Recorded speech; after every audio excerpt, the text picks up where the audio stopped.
It works, I believe you.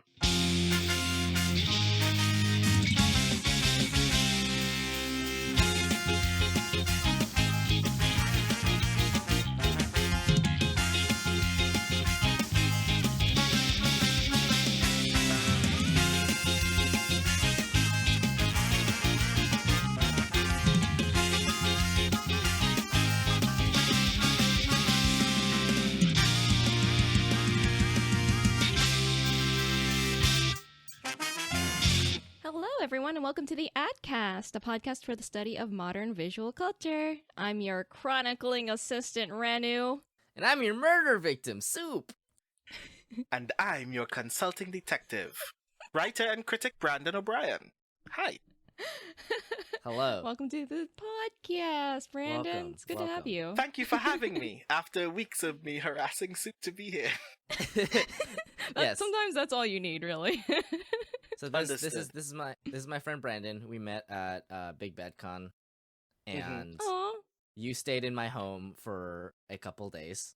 Yes, that happened. We spent several hours consuming Hatsune Miku music for Really? what felt actually like a millennium, but I held him hostage, and I made him watch Vocaloid videos for a Really? great deal of time. yeah. Yes. Oh my god. It was a good But time. my reward was good ramen, so Oh, Yep, there you yep. go. I'm Yep. glad you got something out of that, out of being held hostage. I'm here to harass you all about adaptations. Yes, because this week AT stands for Adaptation Transformation, because we'll be talking about adaptations centered specifically around Sherlock Holmes.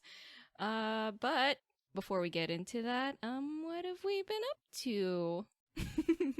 Well, welcome to the end times, everybody. It has been my God. a good run. The Bay Area is officially on shelter-at-home lockdown. So, rippy-dippy, everyone. It's been a good run. Farewell and good night. Okay, so I have been in a very weird position in the past couple of weeks because this whole, virus thing has been going around, and more things are shutting down and becoming more difficult, such as getting a job. But that also is kind of funny because I don't go outside, so I'm kind of already doing the social distancing thing, which is, the joke Yeah. that every person and their mom is making on the internet right now. But yeah, it's been a very weird couple days, to be honest. Mostly because my family is home all the time now, and that's like weirder. This is not what it was like growing up as an Asian American immigrant. I'm used to very long periods of time where they're just not present in the home. Right. I'm not sure what to do with all this newly formed emotional attachment. I've never had to deal with it before. You guys are bonding, apparently. Forcefully, right. kind of. In the same way that a stereotypical cis het couple that is married seems to hate each other for some unknown reason. That's my family right now. We're just sort of we're just sort of in the same house now when we're not used to really inhabiting the same temporal and physical space. Like those usually don't align. But they are for the first time in 23 years. So that's interesting. And I wish I could say that I have been more productive, but I haven't really. I have been streaming now and again on Twitch now that I have too many video games to play. So I don't know. I guess if you want to watch me play Grand Blue Fantasy or Grand Blue Fantasy Versus, that's a thing.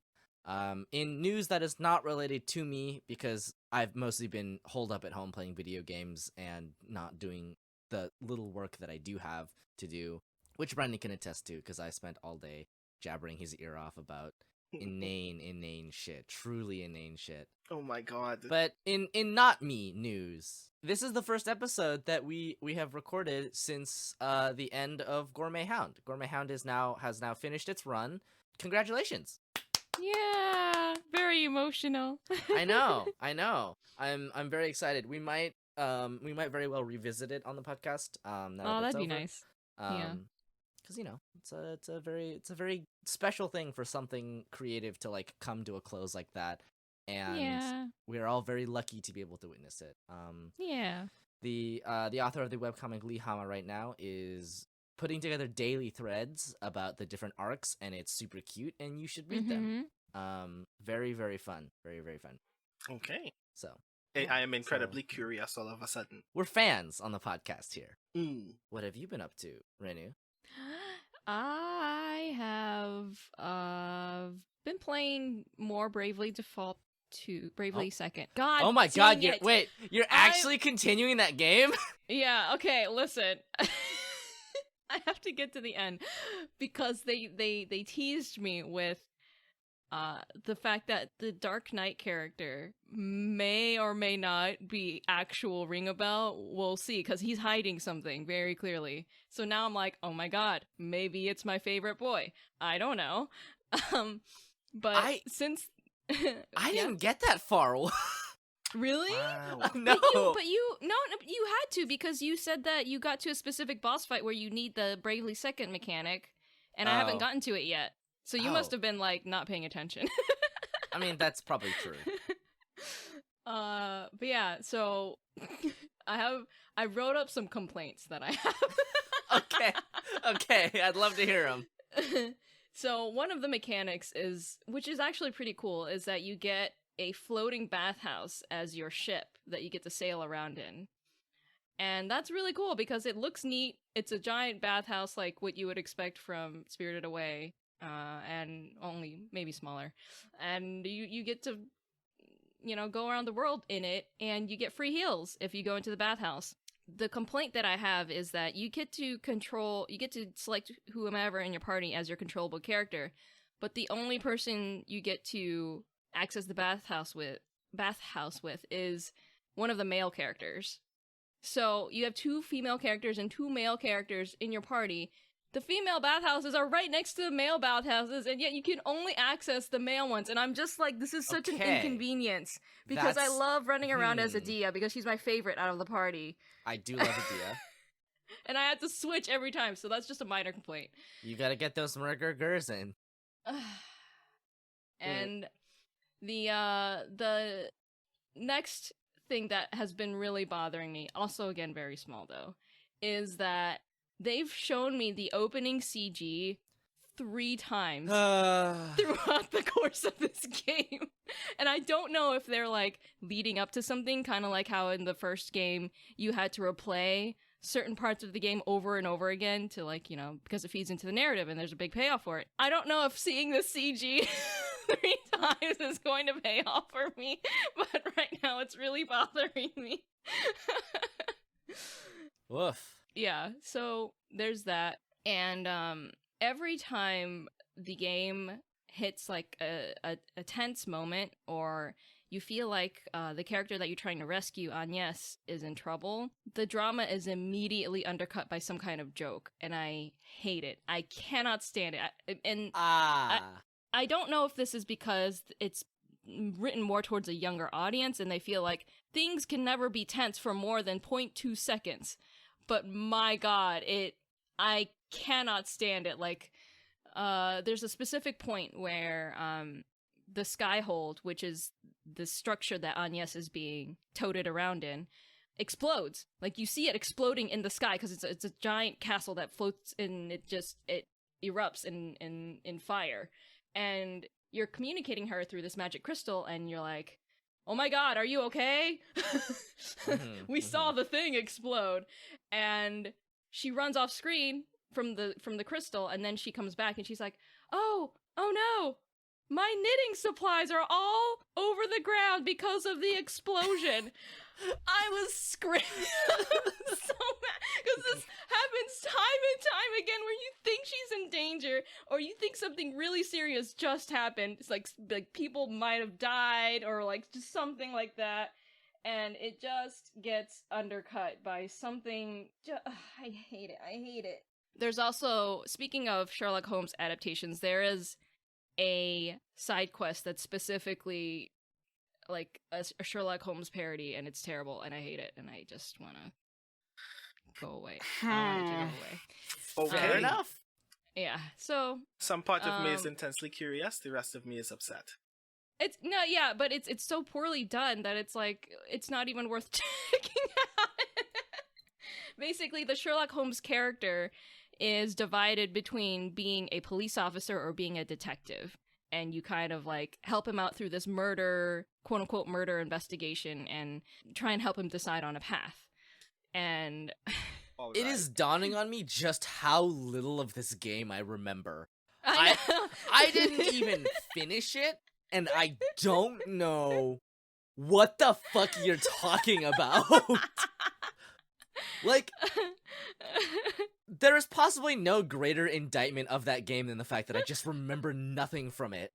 I suspect you're both playing totally different games in general. At that point. All We this played time different- it's been a different game. I accessed the alternate universe version of Bravely Oh my god. Bravely Second, where I was gonna say good, but it really wasn't. Oh no. Yeah. You're playing That's whatever fun. version of Bravely Second exists near the end of Bravely Default. See, You I'm- found the game there.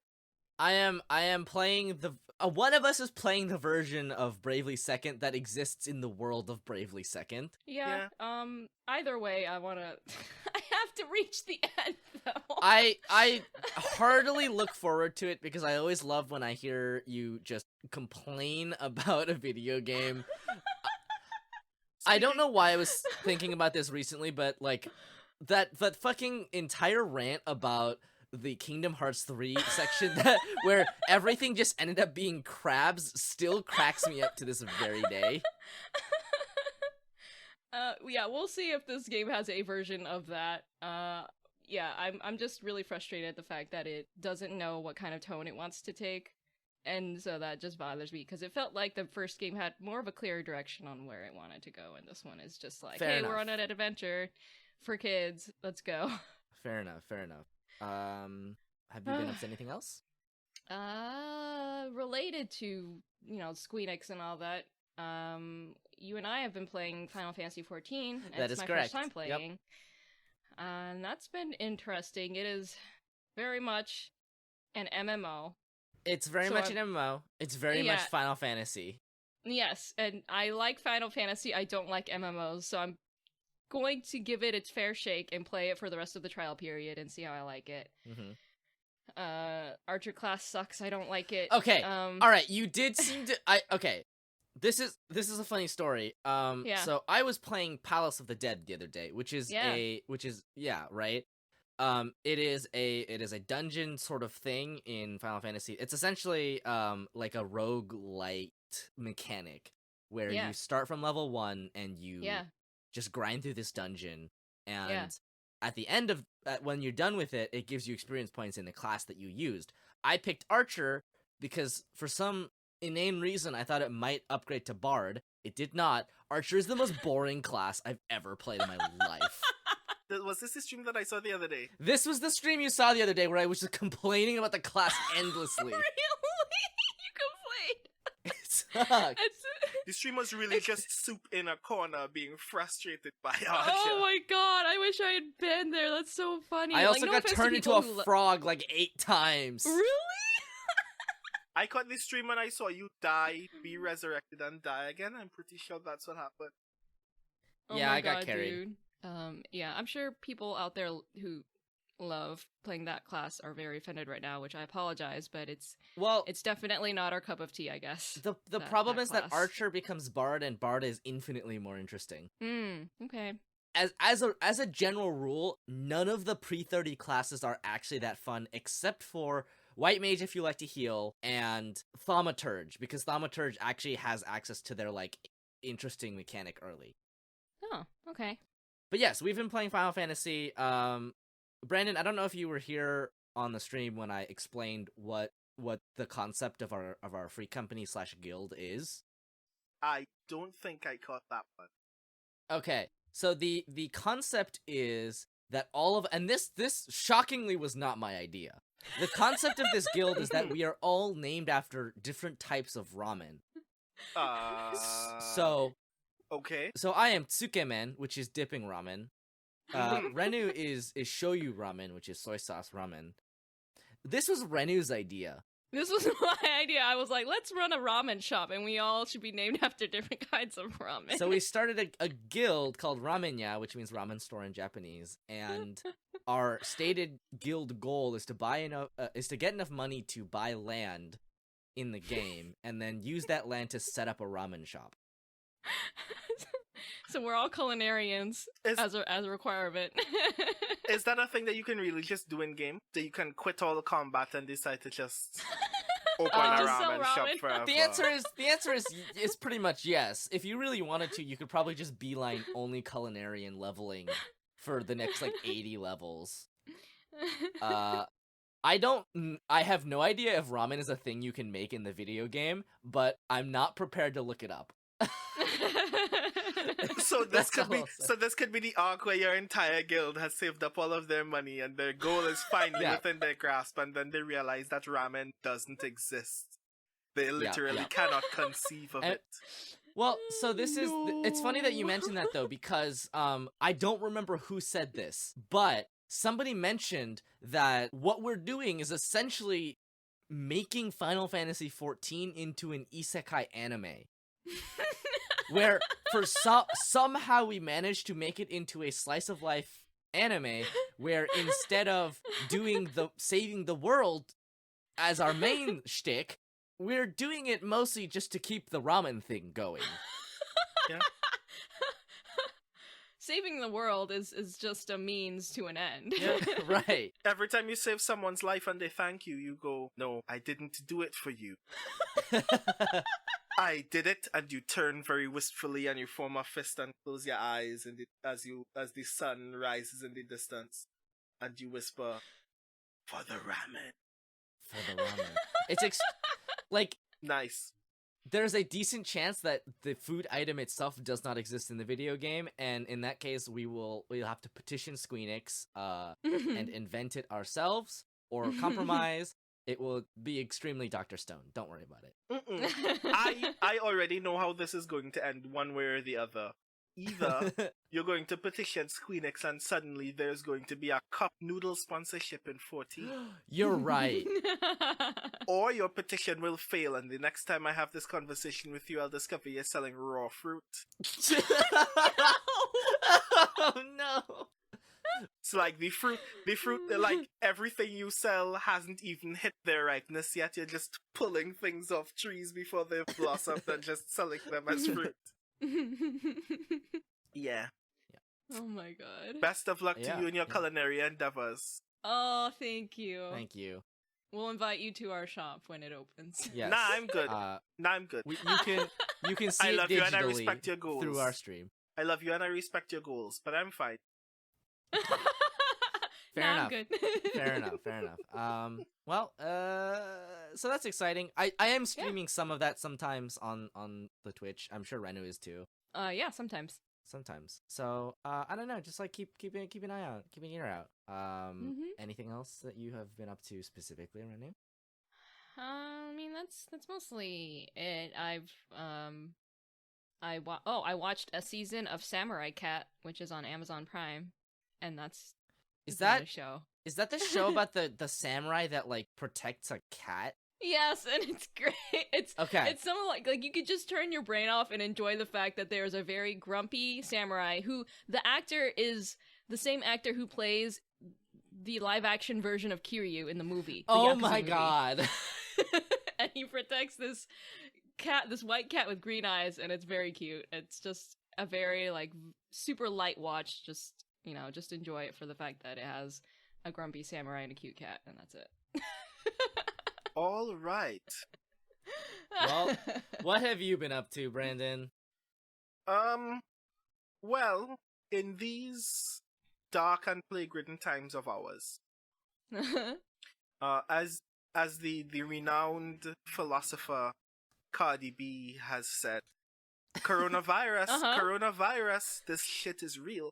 So I've been hunkered down as much as possible, trying to get as much work done. I was literally trying to do work when Soup bombarded me with the weirdest videos in the world today. Really? Okay, hang on. I think I natively encountered 3 different remixes of Cruel Angel's Thesis in the last 6 hours out of nowhere. Oh my freaking god, he's been linking that to me too. To our group, rather. I've seen people in hazmat suits dancing in quadrangles by themselves. I saw 2 naked men become a bike and chase after a tractor, only to blow the tractor up with the weirdest of laser beams that I will not fully describe. But outside of that, most of my time has been spent watching the only 2 things that ever fully consume my waking moments whenever I'm trying to watch TV, which is Kamen Rider and Super Sentai. Yeah! I am actually the co-host of a podcast called Righteous Kicks, where myself and another writer friend of mine named Iori Kusano watch through entire series of Kamen Rider. We are currently on a mental health hiatus, but while I've been hunkering down during the times of Corona, I've been keeping up with Kamen Rider 01, which is the series that is presently airing in Japan. It's wild. It will make you hate capitalism. It will make you not only want to eat the rich, but it will make you want to eat the rich raw. Hell yeah! Let's get it! The premise for those who are interested in watching something right now is that a comedian inherits his grandfather's stake in a tech company that makes androids, only to discover that there is a virus that affects those individual androids that persuades them to attack humans, and only the president of the company is equipped to attempt to stave off that attack by transforming into the titular Kamen Rider 01. And that brings with it a great deal of conflicts, not only physical but capitalist in nature. And it's very wild, and I enjoy it a lot. It's a lot of fun. Also, a new Super Sentai series recently started, called Machine Sentai Kirameja, which Pikotaro is in. If anybody wants to see more pineapple pen goodness randomly in the middle of their days, which is even wilder to explain, something about a planet made of sentient stones that is destroyed by a kingdom that hates all things that are beautiful, and that its the princess of that destroyed world travels to Earth to find 5 teenagers with Kira mentality to equip them with the ability to stave off that attack when it comes to Earth. It's very pretty, it's very beautiful, it's actually a lot of fun so far. I've only seen the first 2.5 episodes. Mm-hmm.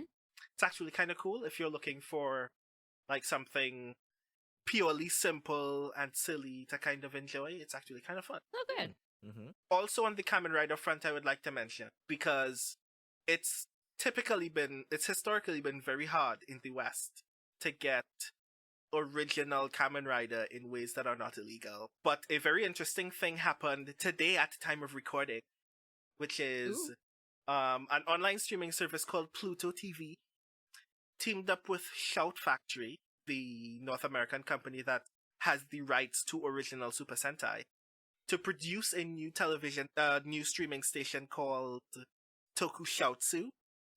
Yes, it's a weird name, but it works. I get it. Yeah. Valid. Which streams 24-hour tokusatsu. Original Ultraman, Yes. original Super Sentai, original kaiju movies, and for the first time legally available in North America, the original Kamen Rider series from 1971. So if you're looking for things to watch while you're sequestered in your homes, practicing responsible social distancing, I recommend 90 episodes of Takeshi Hongo performing the Rider Scissor on monsters and cracking their skulls open with stones. So yeah, that's a thing that if you've never heard of Kamen Rider before, this is your opportunity to watch the most bonkers thing that you will ever discover, and I thoroughly recommend it. And you can support the original creators this way too, which is awesome. Yeah, you're supporting the Fucking original. finally. You're supporting the original creators, and you're letting the producer know. Like, one of the Toei producers of the present era of Kamen Rider literally did an entire spot on Tokusatsu's YouTube about how they are impressed that there is a North American audience at all. And if we can continue supporting this, it means that they can give us the rest. And we can watch all of this weirdness together legally. And I don't need to tell people that they need to, like, go on sketchy websites to watch my favorite show. I would really like that to happen. Don't we know the feeling? Don't we? Know the feeling. See, oh my God. It really does feel like that macroed image of Bernie Sanders writing on a little whiteboard, and it just says, "I'm trying to help you, motherfuckers." Right now, I am asking you to watch this fucking TV show. Once again, I am asking you to watch Kamen Rider. I'm gonna make that meme sometime this week, you know. You should make that your header. Yeah, definitely. It's good shit. So that's me, all Kamen Rider for the next 3 months or so. That's awesome. Fucking hell yeah. Yeah. You want to talk about Sherlock Holmes? Heck yeah, dude. I would like that a lot. About Sherlock Holmes. When I pitched this idea to you, it was because I was watching a very terrible thing that we will get to eventually. And we will have... I'm so ready, dude. Oh God, we will have so many spirited conversations about this dog shit train wreck of an anime. But Don't you love anime? Don't you? So perfect all of the time. When I was watching that, it inspired in me the question of what an adaptation is supposed to do. Like what we're supposed to accomplish when we take something and we adapt it for a present space or for a different kind of theme or different kind of cultural context. Because, like, on its face, it's very easy to just take a thing, put that thing somewhere else, and say that you've changed it. It takes a great deal more critical awareness to me in terms of, like, asking relevant questions about what this work is supposed to do and what people are supposed to get from it when you attempt to process it through a different lens. And Sherlock Holmes is one of the most vivid examples of that because it is the most adapted character in the Western canon. It was one of the first characters to ever enter the public domain that anybody ever actually cared about. For context, the detective in Edgar Allan Poe's Murders in the Rue Morgue is also in the public domain and has never been adapted as far as I know. But Sherlock Holmes has been done forever. Somebody got the brilliant idea to adapt Arsène Lupin. And his original character has very few stories in general in the grand scheme of things. And that idea of what makes a character valuable with that kind of longevity, and therefore what you're supposed to do with that character are often very, like, different things mentally. We like characters because they're cool and they're weird and they're eccentric and there are so many possibilities with them. And then when we attempt to exhibit those possibilities, we tend to do either batshit weirdness, more of the same, or if you're very, very thoughtful, you get to pick one very meaningful question about that character, and you get to do very interesting things about that new perspective that you've given it. Right. And there are some very good Sherlock Holmes adaptations that I really like for doing that, for doing things like that. And as I was watching this anime called Kabukichou Sherlock, oh boy, the call-outs begin. I couldn't help but think about the better Sherlock Holmes adaptations that I've watched, even just as recently. That one, I wish more people, like, genuinely appreciated for the things that they did. Because one of them, Elementary, is actually very well watched, but we don't talk enough about all of the things that it does very critically. And the two, I think that they give very good insight into what it means to change an original character, an original concept for the purposes of adaptation. So I guess I just wanted to visit some of those things. And it means, I think, we need to start with the bad one first. Oh, are we starting Okay. with okay? Nah, all right. I don't want to end with the bad. I don't want to end with this dog mess. No, wait, hang on. That's When- fair. That's fair. When you say bad one, you could mean multiple of these things that we have discussed. I mean, there is one that I consider bad, but it's really just painfully made in the way that a Sherlock Holmes story should be made. But it's also bad. But Very it's well. not as bad as Kabukichou Sherlock. Oh my god. Let us proceed then. So, Kabukichou Sherlock is set in the east side of Shinjuku, in Kabukicho, where Dr. John H. Watson has traveled presumably a very long and arduous road to find the titular Sherlock Holmes. Mhm. And discovers him in this row house in Kabukicho that is populated only by detectives. It's run by Mrs. Hudson, Mhm. who... And I'm trying to be particularly careful about this because the show is bad about these things. Hold on. I think I can see where this is going. Yeah. Mrs. Hudson is a mama-san. Japan! Yeah.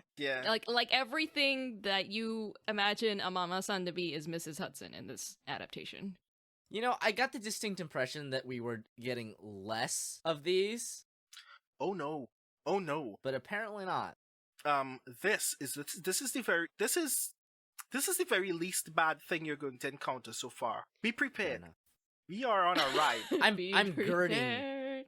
right now. The very first case that we encounter in this story is that James Moriarty's sister has been murdered. Mind you, Moriarty is a good guy here. Let's get that out of the way. We meet James Moriarty very early, and he's a teenage boy who is very, impressed with Sherlock and their friends to some extent. Also, Sherlock likes Rakugo and thinks that he's good at it, and he's not. And, this whole thing is also how this is a Sherlock Holmes story. The story of a misanthropic detective being thrust into very challenging cases and solving them all on his own with curious bursts of deductive power that no one else can grasp. Which is made interesting by the fact that he's surrounded by otherwise very talented detectives as well. Mary Morstan is literally a detective in this row house, who's 16 or 17, but still. Yes. There are other characters like Fiyuto Kyogoku and another detective whose name totally escapes me, Michelle something, who are all very interesting, well-written, powerful, deductive minds in their own right. But Sherlock will just bumble in at some point. And Rakugo his way. Do bad Rakugo right in front of a criminal and watch him get arrested. Yep. And those things would be interesting. It's actually kind of intriguing to view the regular mystery story trope of the detective telling everybody that this is how it happened through the art form of Rakugo should be interesting. Right. But one, Sherlock is so bad at it. Yeah. And two, the show itself does not care about that element of him whatsoever. It's just a quirk that they attach to Sherlock because they think that Sherlock deserves quirks. So very quickly you stop even being really interested in Sherlock as a character. You're just interested in the puzzles now, and some of those cases are actually kind of interesting and cool. And then it gets worse. Then you realize that the show just doesn't care about its characters overall because it writes the worst possible characters. And by this, content warning for the listeners. Lots and lots and lots of transphobia. Painful amounts of transphobia. In the first 10 minutes of episode 1 of Kabukichou Sherlock, we discover a potential suspect and write him off almost immediately because he has a boyfriend. So there's lots of pure homophobia as well. Several times in a row, there are visual gags about how much Mrs. Hudson has a crush on Watson and how utterly repulsed he is by this. Oh boy. Yeah. To the There's point a where lot of that. to the point where that visual gag is actually built into the OP of the entire anime. Meanwhile, Watson has like a crush on Mary Morstan, teenage Mary Morstan, and it's weird. Okay. All right. Yep. All right, Japan. Yep. Kyogoku has like this passionate infatuation for another trans character whose name when we meet her totally escapes me now all of a sudden. But like the show never actually really clearly delineates whether she and all of her friends are escorts or not. So like the original level of that weirdness is still kind of lost on us. And then we discover that she's Jack the Ripper. That James Moriarty's father hired her to kill James.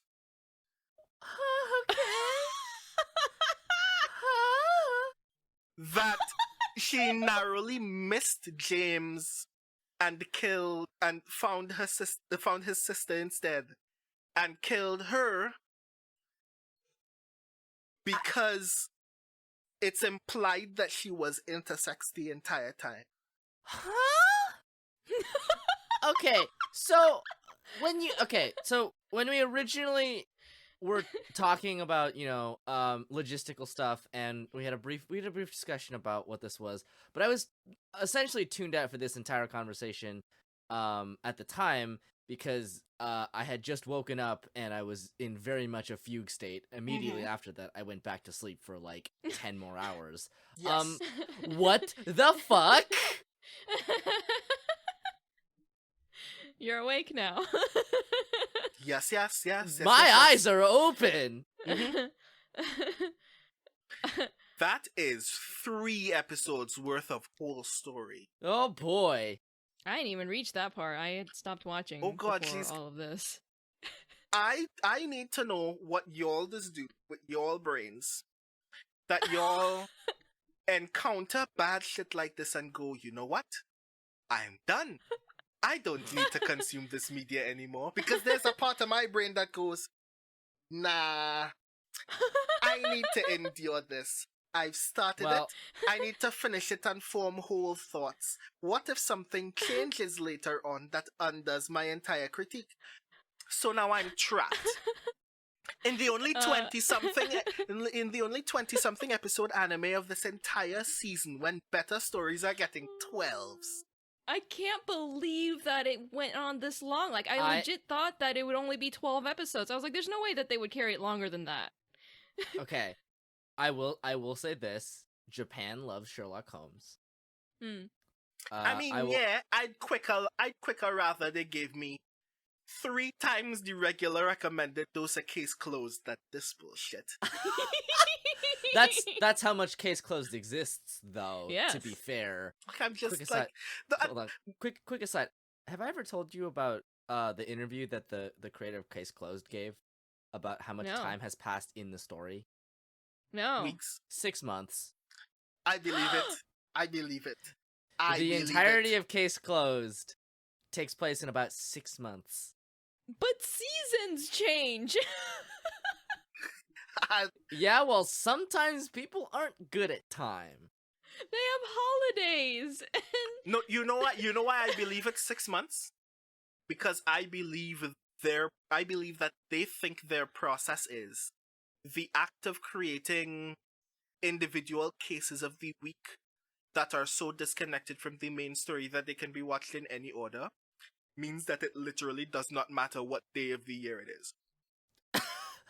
I mean, you're not wrong, and in a sense that, and this is kind of funny, but in a sense that is kind of very Sherlock Holmes. I mean, yeah, it's like in the pure spirit of Sherlock Holmes.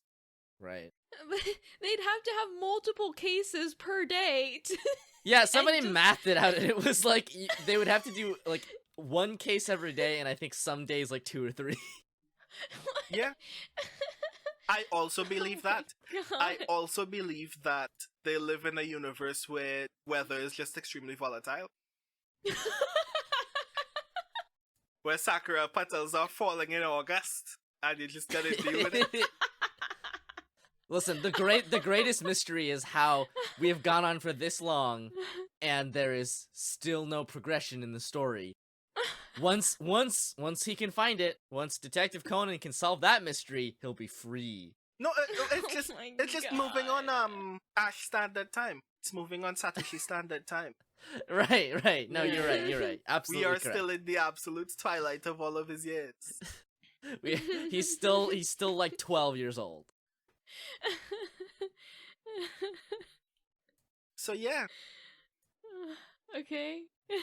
Kabukichou Sherlock has 22 episodes. Yes. People Of course it does. people are still watching it in scare quotes. It's still being consumed poisonously. Oh my god. And I'm like, what is this show supposed to do? What is it supposed to ask? And I have a very peculiar theory about it, which means that I have to spoil everything that happens after the massive transphobia. Don't worry, Okay. we're a spoiler, not friendly podcast. Great. Great. Any listeners who planned on watching Kabukichou Sherlock, do you know that it's Don't. Kamen Rider? Oh my god. Right. So, upon James Moriarty discovering that he was about to be murdered by the person who killed his sister because his father asked him to be executed, James Moriarty asks Sherlock Holmes permission to kill his assassin, and Sherlock Holmes gives it to him. He then is on the run but is captured by police and spends some manner of weeks in prison for murder. We see random glimpses of his life in prison where he's getting bullied by prisoners much more menacing than he is, only to no longer be bullied by those same criminals all of a sudden with no explanation. And then there's a prison break, and James Moriarty reappears at the row house as if nothing has happened, and no one asks him any questions about the Oh my prison God. break that is on the What? news live as he appears in the building. Coinky dink. Pure Pure nonsense. coincidence. They're just glad to have their friend back. Oh my god, Aw. Moriarty, Aw. you're back. What immediately follows is all of the other escapees will attempt to commit a rather grave crime, be investigated, be caught by one of the detectives, and then James Moriarty will appear, sometimes very, very suddenly, and attempt to talk these criminals out of their criminal activities. And those criminals will respond by quoting a string of random digits and then attempting suicide. And everyone is like, what? The what fuck is taking place? Excuse? Yeah, this is big plenty. All of this time, Moriarty is also acting as the advisor to the re-election, the mayoral re-election campaign of his father, Sebastian Moran, as if nothing happened between those two. We get some mild backstory about how important the relationship between James and his sister was, and some implication that something has gravely changed in him since his sister was murdered. More criminals who have broken out do more weird things and then shout digits at Sherlock Holmes and die. And then Sherlock has an epiphany. These numbers aren't random at all. They're the same numbers. All of these people have been programmed by someone. Why? I don't know. All of these crimes seem to be randomly disconnected from each other. But it's still a mystery. I'm still going to solve it. During an event for Sebastian Moran's re-election campaign, a serial bomber who has also escaped from prison, announces that he's going to commit a random terrorist attack sometime during that event. And after several minutes of Sherlock frantically attempting to prevent it from happening, he stops and kind of gives up. And he calls Moriarty and asks him to meet him at a balcony outside of the stadium, where he very calmly tells Moriarty, you know, I know that this is all you. I know that you're responsible for this whole thing. Can I just very kindly ask you to stop? This is a lot. This is kind of a lot. Yeah, this is kind of plenty. Maybe we can cool it.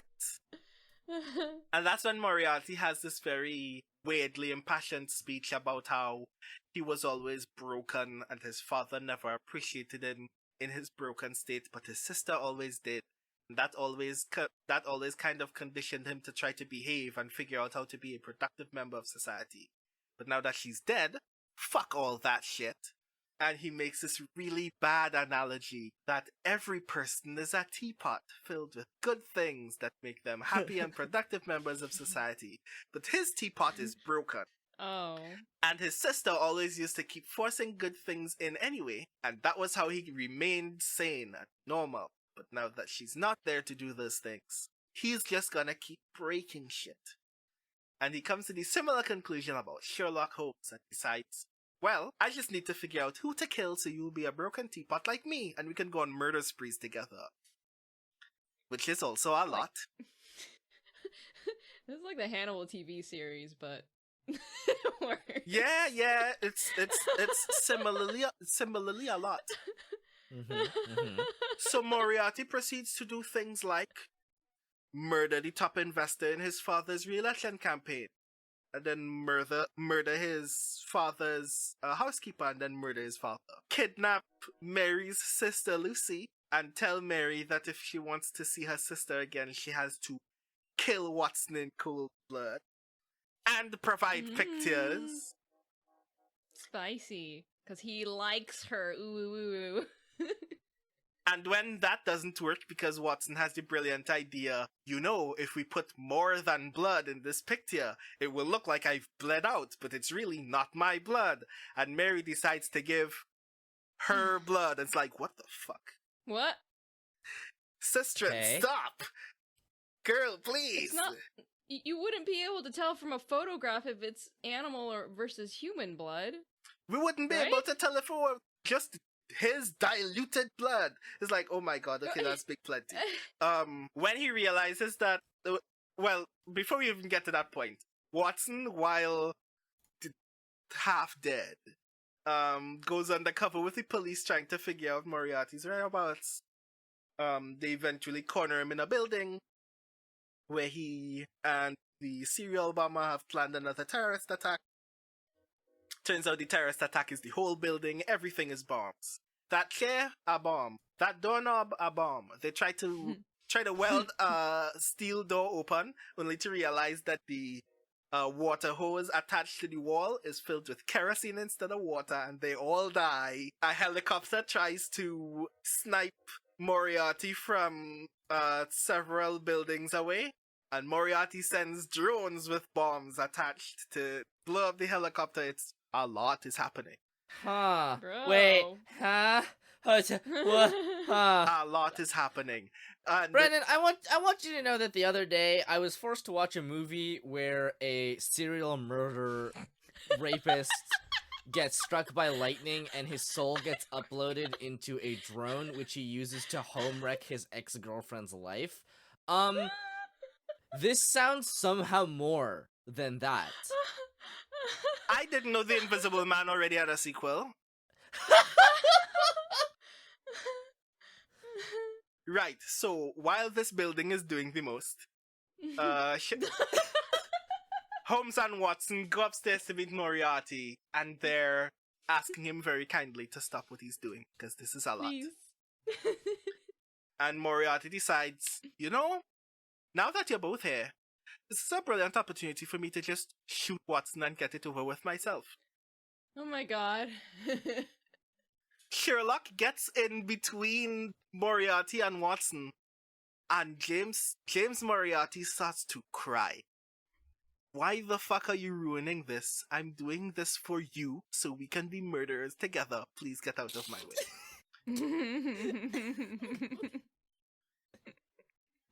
Senpai, do a murder with me. And then Moriarty has this brilliant idea. Wait, what if Watson isn't the person that made Sherlock a good person? What if the person who made Sherlock a good person was me? And then he commits suicide. But no one can find his body. Of course. Sherlock responds to this by never wearing clothes again. As one does. Their big idea of Sherlock Holmes being an emotionally broken man is he no longer wears clothes. He eats actual food, but only single portions. He likes lotion a lot, and his Rakugo bit where a younger person and an older person talk about crimes in the area is now just this younger person asking where Oji-shan has gone. Oh, man. I'm like, oh, okay, cool. This is what we're doing. This is what we're doing. And and the thing about it is, so we haven't even mentioned Irene Adler this entire series because Irene is strangely secondary. She's still very competent and aware and critical and thoughtful the entire time that she's here, but she's only here for like 4 or 5 episodes total, if I recall. Mm-hmm. And like, the stories are never as intense as every single adaptation constantly revisiting scandal in Bohemia very intensely as an opportunity to just sex up some woman that we're never going to see again. So she's just supposed to be smart and thoughtful, which is very good. Mm-hmm. But it also means that we very barely see her. But there is this moment when she comes back all the way to make sure that Sherlock Holmes is okay, and there is this frame of Sherlock Holmes covered in lotion after getting up from the couch and walking away from her, slipping on a puddle of lotion underneath his feet. Uh-huh. And his bare ass waving in Irene Adler's face as she sighs dejectedly and considers whether she wants to leave. Pathetic. But that's not all. Ooh. Irene proceeds to tell Sherlock about the other case that she's working right now, which involves one of the other remaining prison escapees. And the mere fact that he is a prison escapee convinces Sherlock that Moriarty is still alive. And that's the only reason why he takes the case. But he doesn't put on clothes to take it. So that becomes a thing. Mm-hmm. That leads to Irene Adler needing to put suspenders on a pair of underwear just so he can leave the house. Mm-hmm. And all is well. He's not at his best mental capacity still, but at least he can fake it by kidnapping his fellow detectives and tying them up and putting them in dumpsters so he can take their deductions as his own. And he finally... Wait, what? Yeah. He ties up a whole man, ties up a whole fella, and just puts him in a garbage bag and leaves. Oh my god, okay. Sure. He's emotionally broken, but okay. Like, you know, just... And he's finally found this guy, and he's hot on the trail of this escapee. Meanwhile, Watson has responded to watching Moriarty jump off a building by going, you know what? This is my fault. I'm leaving. And Irene Adler goes all the way back to find him and tells him that he's the only person that made sure that Sherlock was sane during this entire season. And, like, he needs Watson to save his life. Very dejected and broken down, he decides, yes, I'm going to find Sherlock Holmes and I'm going to save his life like he's saved mine so many times. When he returns to Kabukichou and looks for Sherlock, Irene literally gives Watson a ping on his phone of where Sherlock is at that present moment. And, like, they go all the way to, like, this waste facility on the other side of Kabukichou where Sherlock has just finally caught this prison escapee, and Watson climbs a wall of garbage and stumbles down said wall of garbage to tell Sherlock, I've come all the way to find you. We can fix this. We can find out what's happened to Moriarty. Wait, Sherlock, what are you doing with that bloody knife in your hand? Sherlock Holmes has just killed a man. Sherlock Holmes has just killed a man and is very giddy about it. Oh, no. Meanwhile, a woman that the prison escapee had previously kidnapped is still tied up in this waste facility, watching them all, eager-eyed to find out whether she's going to die. The show never tells us. We never encounter that woman again. Let's wait for episode 23 when we figure out what's the plight of this woman. Is Sherlock now a serial killer? Are we ever going to save this woman's life? Does this woman have a matter again? How do we resolve this arc in 2 episodes? Is this series going to have another season? Why is this series going to have another season? This series is going to have another season, isn't it? I guess we're all caught up, eh? Wowee. And that's Kabukichou Sherlock. Why? What was this supposed to do? What was it supposed to answer for us? Right, like as an adaptation, what was it supposed to contribute to, you know, the many approaches that we've had to Sherlock? So, I mean, the most baffling part of this, of course, is that it's not even like what one might think of like a mediocre adaptation of anything, right? Where it's not just, okay, we have tried to one-to-one adapt this, and it is bland because we didn't consider what it might look like in motion. No, it's just everything you just described. I'm having trouble wrapping my brain around like every single, like everything that you mentioned is so insoluble. Yep.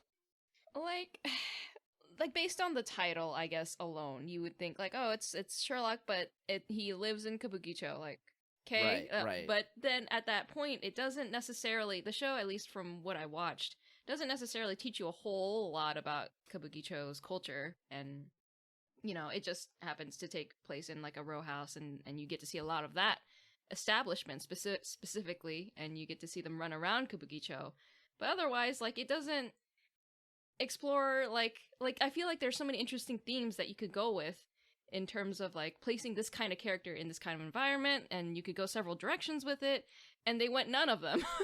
Yeah. They went in none of them. because the show made so many weird assumptions about Kabukicho as a location as well. It tries to make it seem weird and eccentric and the kind of place where these strange characters would react. But it also tries very hard to make it seem like a slum where no good people live. Yeah, and the fact that they have these other detectives there is also an interesting premise, where it's like, oh, you get to see Sherlock, compete with these other detectives, and maybe they get to show off all of their deductive prowess, and yeah, and especially because some of those characters are also very interesting as well. Exactly, and yet it just boils down to Sherlock solving it with bad Rakugo, and it just kind of drains any excitement that you would have otherwise for it. Yeah, like especially when it comes to a certain series of characters. Mm-hmm. For Yuto Kyogoku, I kind of have very strange attachments to, because he seems very straight-laced and the kind of like push his glasses up his nose bridge detective that you would typically become very easily annoyed by in a story like this. Right. But he then turns out to be very eccentric and have these very peculiar ideas of masculinity that are kind of strange when paired with a character like him. Mm-hmm. That I kind of like, but I'm not really attached to him. Sure. There's Michelle Belmont, who I'm pretty sure is the name of a character from another public domain thing, but I can't register what. Who is interesting to me because he's a down-on-his-luck former detective that really does not want to be here and does not care about the day-to-day burdens of everybody else, but is very good at his job, and when asked to do his job like a cop, will do his job like a cop. There's Kobayashi Torataro, who I like very much because he's just a reformed thug with living by thug rules and has like the unabashed respect of people that no one else likes.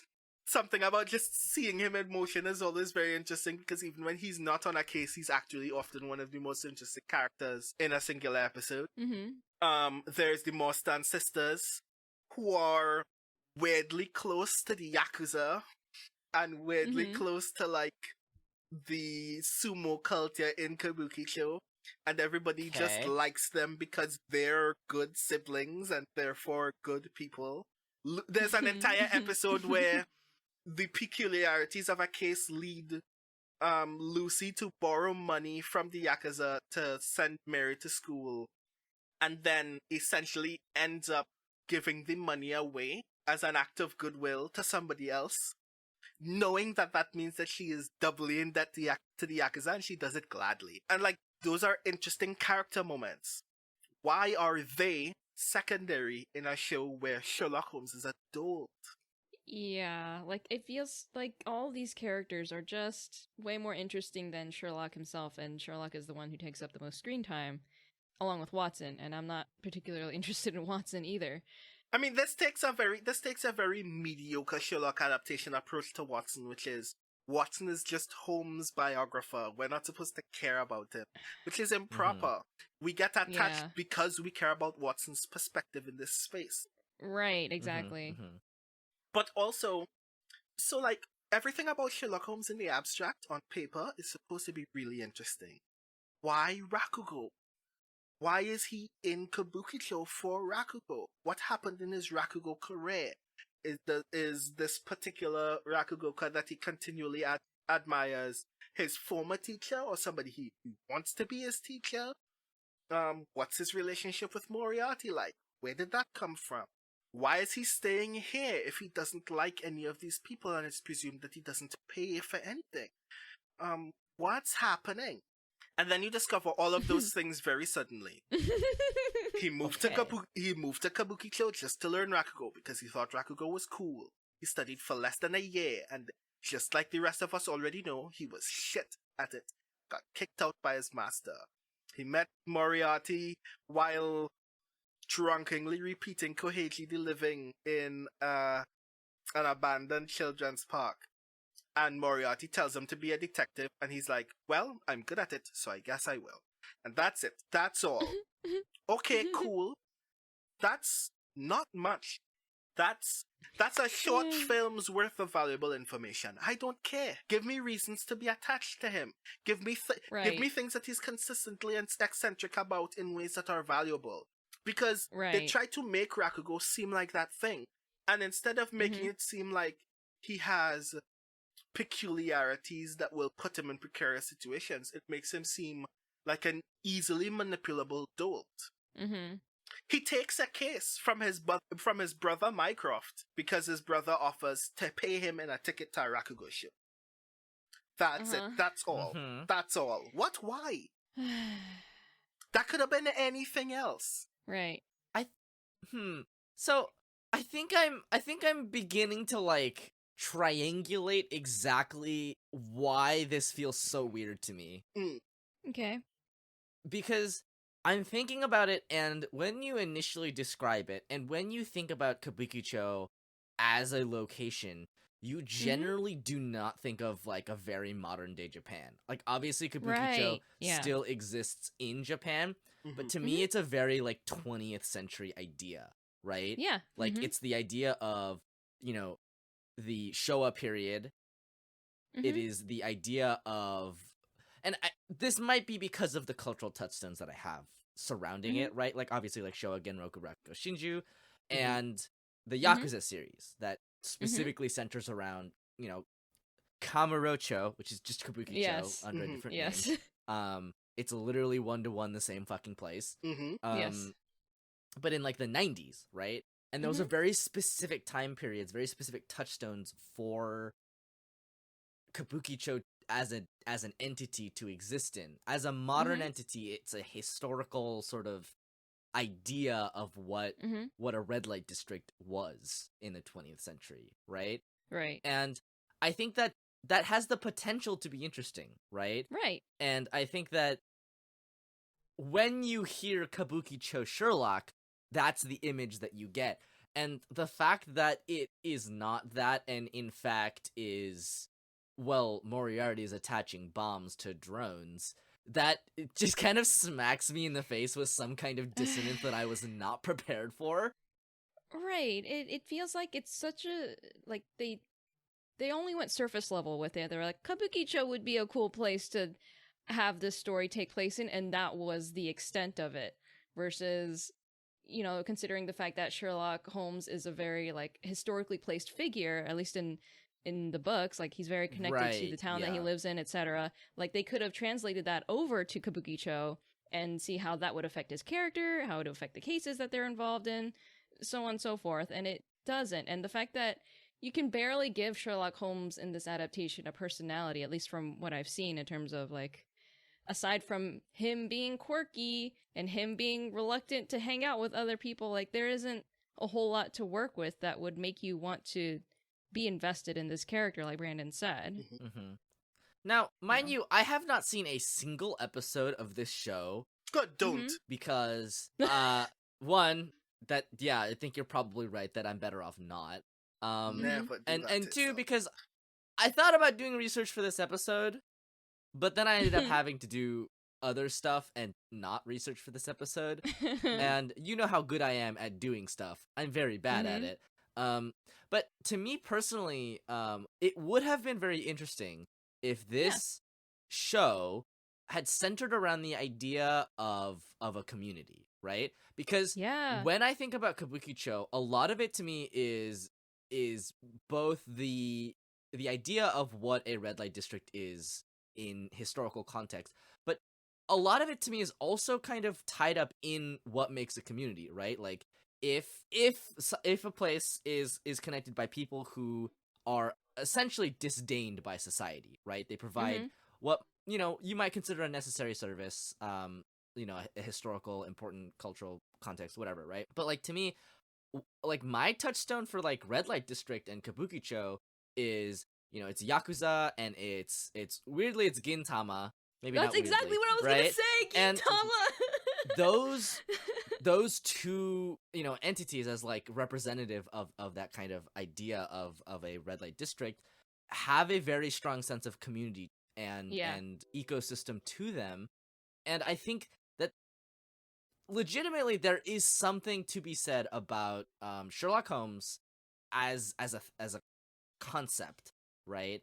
As an entity, and what it might have to say about community.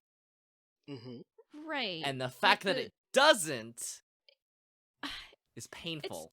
It is painful because in these other adaptations of stories that take place in a Kabukicho-esque area, the area itself is almost its own character. Like, that's how strong of an impact it has on the story.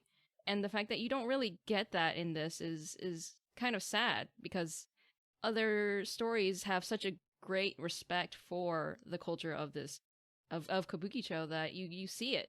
You see it in the story, and you see it in the characters, and how united they are despite how different they all are.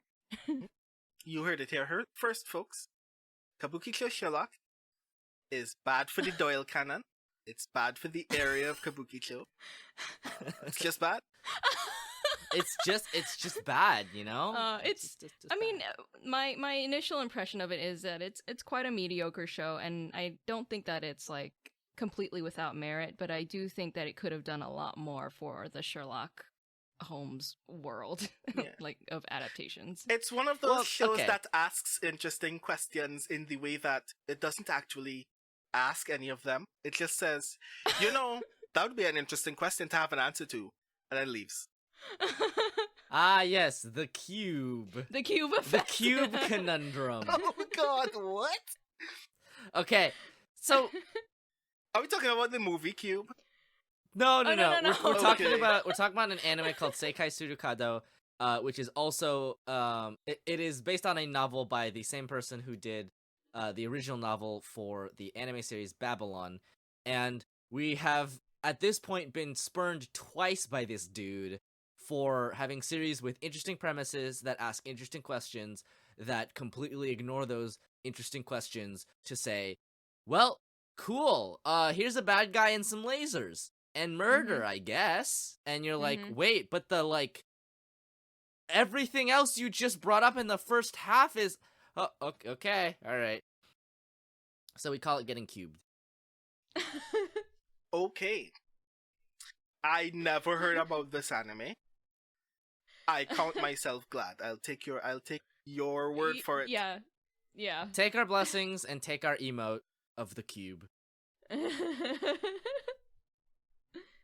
So, let's move away then from bad to just mid and talk about everybody's favorite Sherlock Holmes adaptation for whatever goddamn accursed reason. BBC Sherlock. Okay, yep. Everybody knows this. Bumblebreed Cumberbund. Oh. And the guy who does all of the other things. The Hobbit Man. The Hobbit Man. Play Holmes and Martin Watson Freeman respectively. is just looking for. Yes. Benedict Cumberbatch and Martin Freeman play Holmes and Watson respectively. In What If Holmes? What if just real pure Holmes? But 21st century and everybody's bad. Pretty much. And the consequence is weird in ways that we don't need to describe to you, because relative native of the internet H-bomber guy already did the best possible video about BBC Sherlock. One of, I think, the greatest video essays of all Yeah. time. One of the, like, it should win it should have won Best Documentary Oscar the year that it came out. That's how... That thing is fucking 2 hours long, and I was enraptured by every minute of it. Because it's not just bad because it's bad, even though it's bad because it's bad.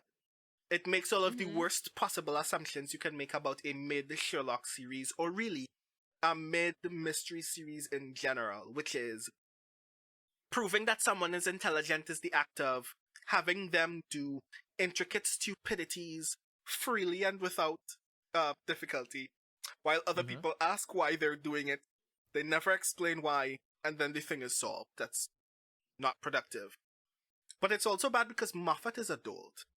And I'm glad that somebody else went through the entire process of telling us that Stephen Moffat is bad at doing things that are longer than 45 minutes to an hour at a time, and should be trusted with individual narratives and not the entire world building of an entire series worth of stakes. Because then he does things like Moriarty walks into a pool to kill Holmes and Watson, gives up, leaves again to threaten, comes back inside to threaten them once more, and then leaves again. Okay, all right, cool, thank you, Moriarty, for the thing. Later, goodbye, cool. That's the show. Things like that happen constantly. Yep. And we don't need to go through all of that for you because the video's already on YouTube. But if we're still asking the adaptation question, then we ask it thusly about BBC Lock as well. What was it really trying to do? Was it just trying to be a mystery series? Because then it could have been anyone. Was it trying to do something? Was it trying to say something clever about Sherlock in the present day? Not necessarily, because nothing, even about the cases that are adaptations of original Doyle stories, really changed that much, except for the fact that Irene Adler is captured by Al Qaeda. Which is a thing, yep. Like, that was the thing. The fuck? If that's what you're trying to say, I don't want to hear anything you're trying to say. So yeah, like, what was it trying to do other than be flashy? And perhaps, really, when you think about it, part of the reason why I think BBC Sherlock is so frustrating to me is that it ultimately is trying to say very dangerous things about the nature of intelligence, not only applied in Doyle's canon, but in general.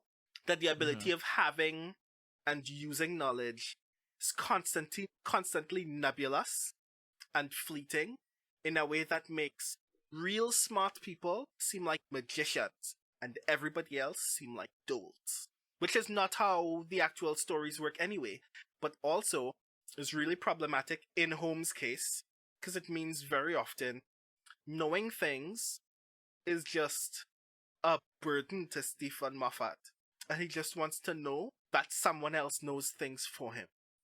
Like, it's Sherlock Holmes in BBC Sherlock is the story of comforting the world about whether people know things. Do you know things? No? Trust that someone will. Do you want to know how? You don't need to. You just need to trust that they know. Nah, I'm good. I will say this about BBC Sherlock, which is that at the time that I was watching it, as with most people, it's very flashy and it catches your attention. Yeah.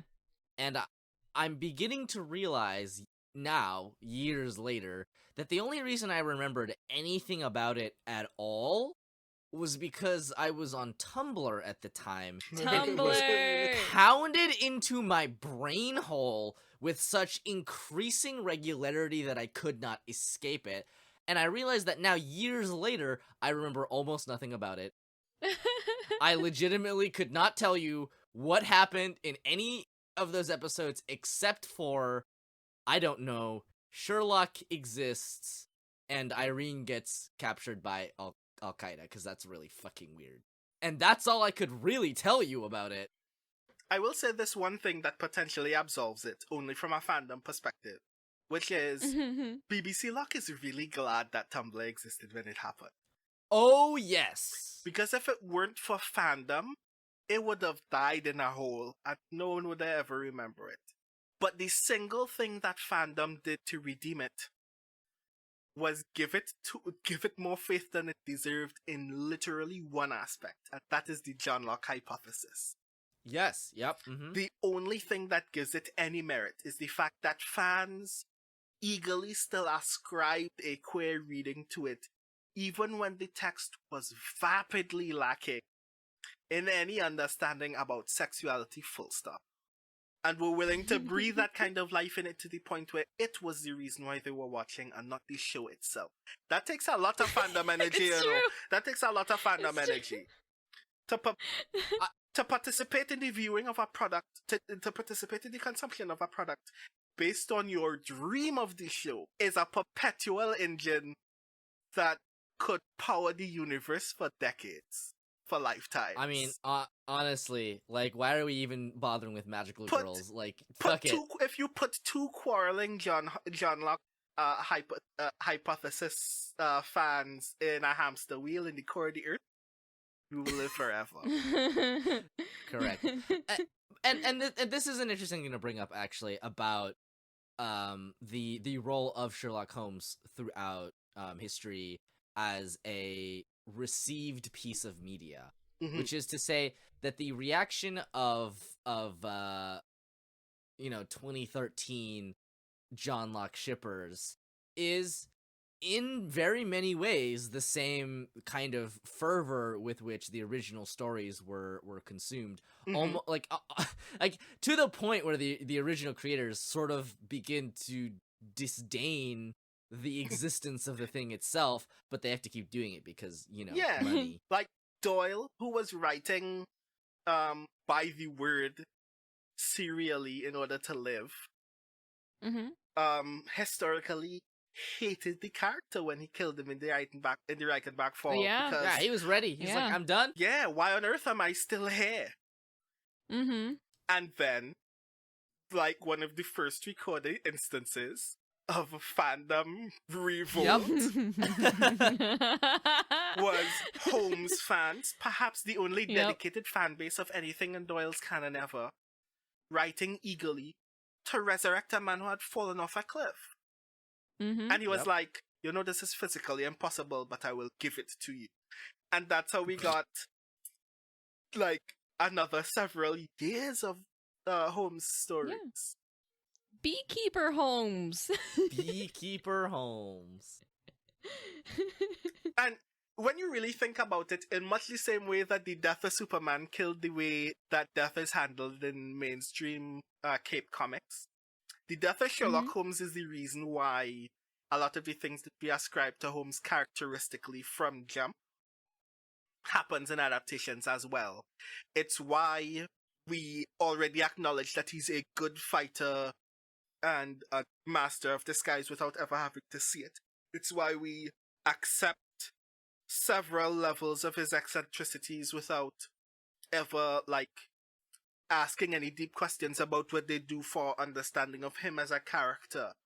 Because at that point, all of those stories still being canon, and for a lot of people being even more beloved precisely because it's when they got Holmes back, sets some of those things in stone to the point where one of the primary assumptions we make about Holmes is, if he's done something, just trust that it works because Holmes did it. Right. He never explains to Watson how he survived falling off a cliff. He just tells you that he's been on the run from the rest of Moriarty's agents for months since this has taken place. Like, why? I mean, the answer to that question is because you don't survive falling off a cliff. Yes, yep. But that was the hole that his fans asked him to dig, and he dug it because it ensured that he still made money engaging in the process that his fans had loved. And I still kind of respect that because it's like one of the original instances of fandom interaction with a creator. But at the same time, right, kind of have to ask yourself, what does that do for the way that we understand this character now? That it's in the public domain and everybody's milking it. Yeah. So I guess that leads into multiple different directions, and part of me wants to go directly into the movies that people know the most. Yes. Well, before I'm not we touch sure on that, if I want to even, because I love RDJ, And I love those movies. Those movies are actually really entertaining. But I'm not sure how I feel ultimately about those movies. You know Sure. what? I think that's valid because I feel exactly the same. Like, I like Holmes in it, I like Watson in it, I like their dynamic. I like that a lot of the core drama in the first movie is, hi, I'm Sherlock Holmes. This is my boy, John Watson. If you love him, I will destroy you. Because he's only mine. And I will literally ruin any other relationship that he's in, so he can only be mine. While Watson is at the corner, squinting and saying, you know I can fucking hear you, right? Mhm. Which I kind of love, but at the same time, too, those movies aren't incredibly complex. And I mean, they're just popcorn filler. Like, at the end of the day, they just exist to fill seats. And a lot of the things that they do are really interesting. Like, we get to see Sherlock fight. We get to see his fight process mentally. But, like, at the same time, too, what did they ask? I think they're just popcorn filler. See, that's the thing, though, is, like, I think you're right that they don't really have that much to them, even as, like, adaptations, beyond the kind of, like, line we can draw between the original source material and how it exists in the films. But at the same time, I have to say that I do respect that, considering we have a host of other adaptations that don't exist really for seemingly any purpose at all, not even for entertainment. Kabukichou Sherlock.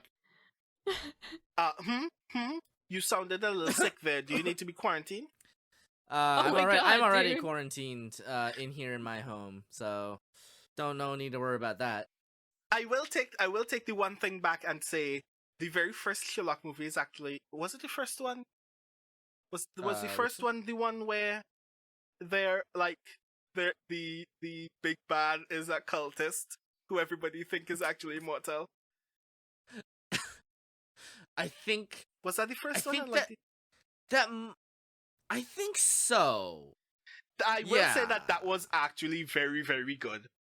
In that the thing that is it's essentially tackling is it's posing the seemingly peculiar question of how do we solve the seemingly unsolvable, seemingly arcane, mysterious issue of whether a man is literally being possessed by the devil. Right. And watching Sherlock go, this is supposed to be easily resolvable, but I'm hitting so many roadblocks. Right, yes, it's the very first one, 2009 Sherlock Holmes, where everything is supposed to easily work out, and like, this is not supposed to be a mystery that is too difficult to just resolve simply and without burden. And we see what looks like him very rapidly falling into this weird slump of, why do I not understand what Blackwood is doing? Maybe he's really a wizard. Maybe I really need to do wizard shit to solve this mystery. Wait, nope. Yeah. Nope. He was actually being Sherlock the whole time, but the process of being Sherlock means he actually needs to put himself in the place of puzzles that are particularly difficult.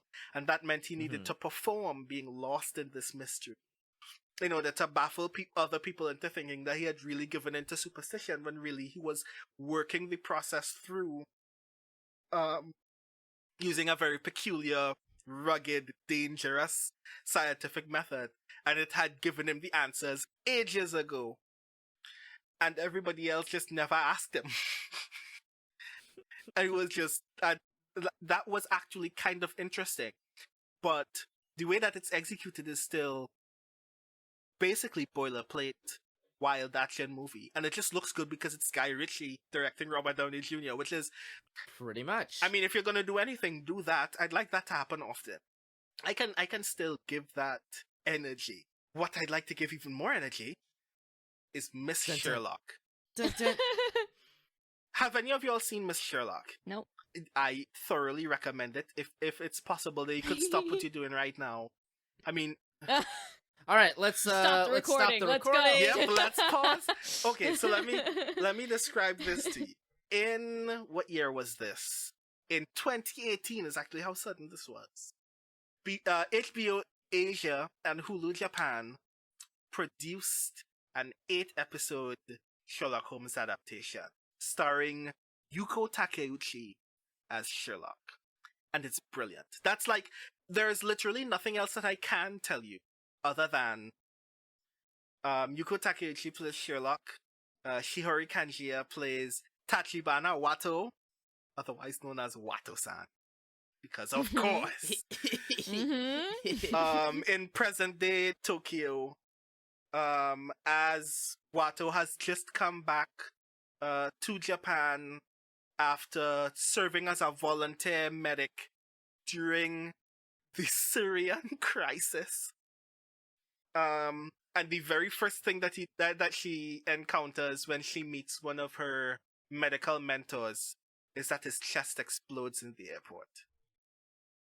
And when the police bring her in for questioning, when the police bring her and that dead doctor's husband in for questioning, she meets Sherlock Futaba, a very eccentric, very abrasive, mildly overwhelming, diminutive woman who asks very intense, very overwhelmingly thoughtful questions while literally putting her face and hands right into people's personal space. And it's just, why is everything a lot with Sherlock right now? And Wato is like, I'm going to help you solve this case because this is my mentor and I want to see this through. And that gets wild. And in the process of that wildness, Wato is like, you know, I literally don't have a job. I have no attachments whatsoever in Tokyo right now. I might as well just tag along with this weirdness, because at least I'll have a place to stay. And it's that for 8 episodes. And the weird thing about it is it does a lot of things in common with BBC Sherlock that I should otherwise hate. But the perspective changes for one reason. Can you guess why? 'Cause she whamming. Yay! Everyone's perspective of Sherlock changes because she's a very smart, very pretty woman who is very spiteful and draws spite in turn. She's inconsiderate. She's Good mean. She's spiteful. The only real person that she has any emotional attachment to is her housekeeper. Because of course. Mm-hmm. The Tokyo Metro Police Inspector Gentara Raimon only lets her continue doing her work because she's very good at it, but hates her methods in part because they're unnecessarily drawn out in ways that make it really easy for criminals to continue doing criminal shit for fun, because Sherlock likes that shit. And it's just the process of seeing those things get very, very wild in ways that are actually in abstract, on paper, a lot of these cases are just really a lot. But watching these two characters engage with them, because everybody else around them is going, why are these women purposely getting themselves involved in this mess? And why is that woman in particular really so nasty about it? It's just a lot of fun to watch. Fair enough. And, yeah. I mean, one of the other interesting things about it from the what does an adaptation do department that I find particularly interesting is that Watson as a character is usually historically underdeveloped. Yes. In the original Doyle canon, we just learn his medical bona fides. He uses them in a handful of stories, but otherwise he's just Sherlock's biographer. He's just the point of view character through which we encounter this story. Mm-hmm. Wato's story in Miss Sherlock, however, is that she just came from Syria in the 2010s as a volunteer medic. She's now in Tokyo with no other job and a lot of trauma. What do you do to resolve all of that trauma? I guess you get surrounded in murder, which everybody else associates with maybe you should be doing something more healthy, not only because Sherlock is an inconsiderate person who you could just be free of in general, but because you probably deserve better than being surrounded in all of this conflict. But putting herself in the space of that conflict not only asks interesting questions about the trauma of being a medic in the 2010s, especially in that kind of space and that kind of circumstance, when we meet Watto, but when we discover very challenging things about her psychiatrist, that becomes even weirder. Spoiler, plot twist. Her psychiatrist is actually a serial killer. Of course. Ah. Yep. Well, a serial hypnotist with a barn full of murderers who are about to commit multiple terrorist attacks, and has only taken Watto simply so Watto could kill Sherlock. Ah.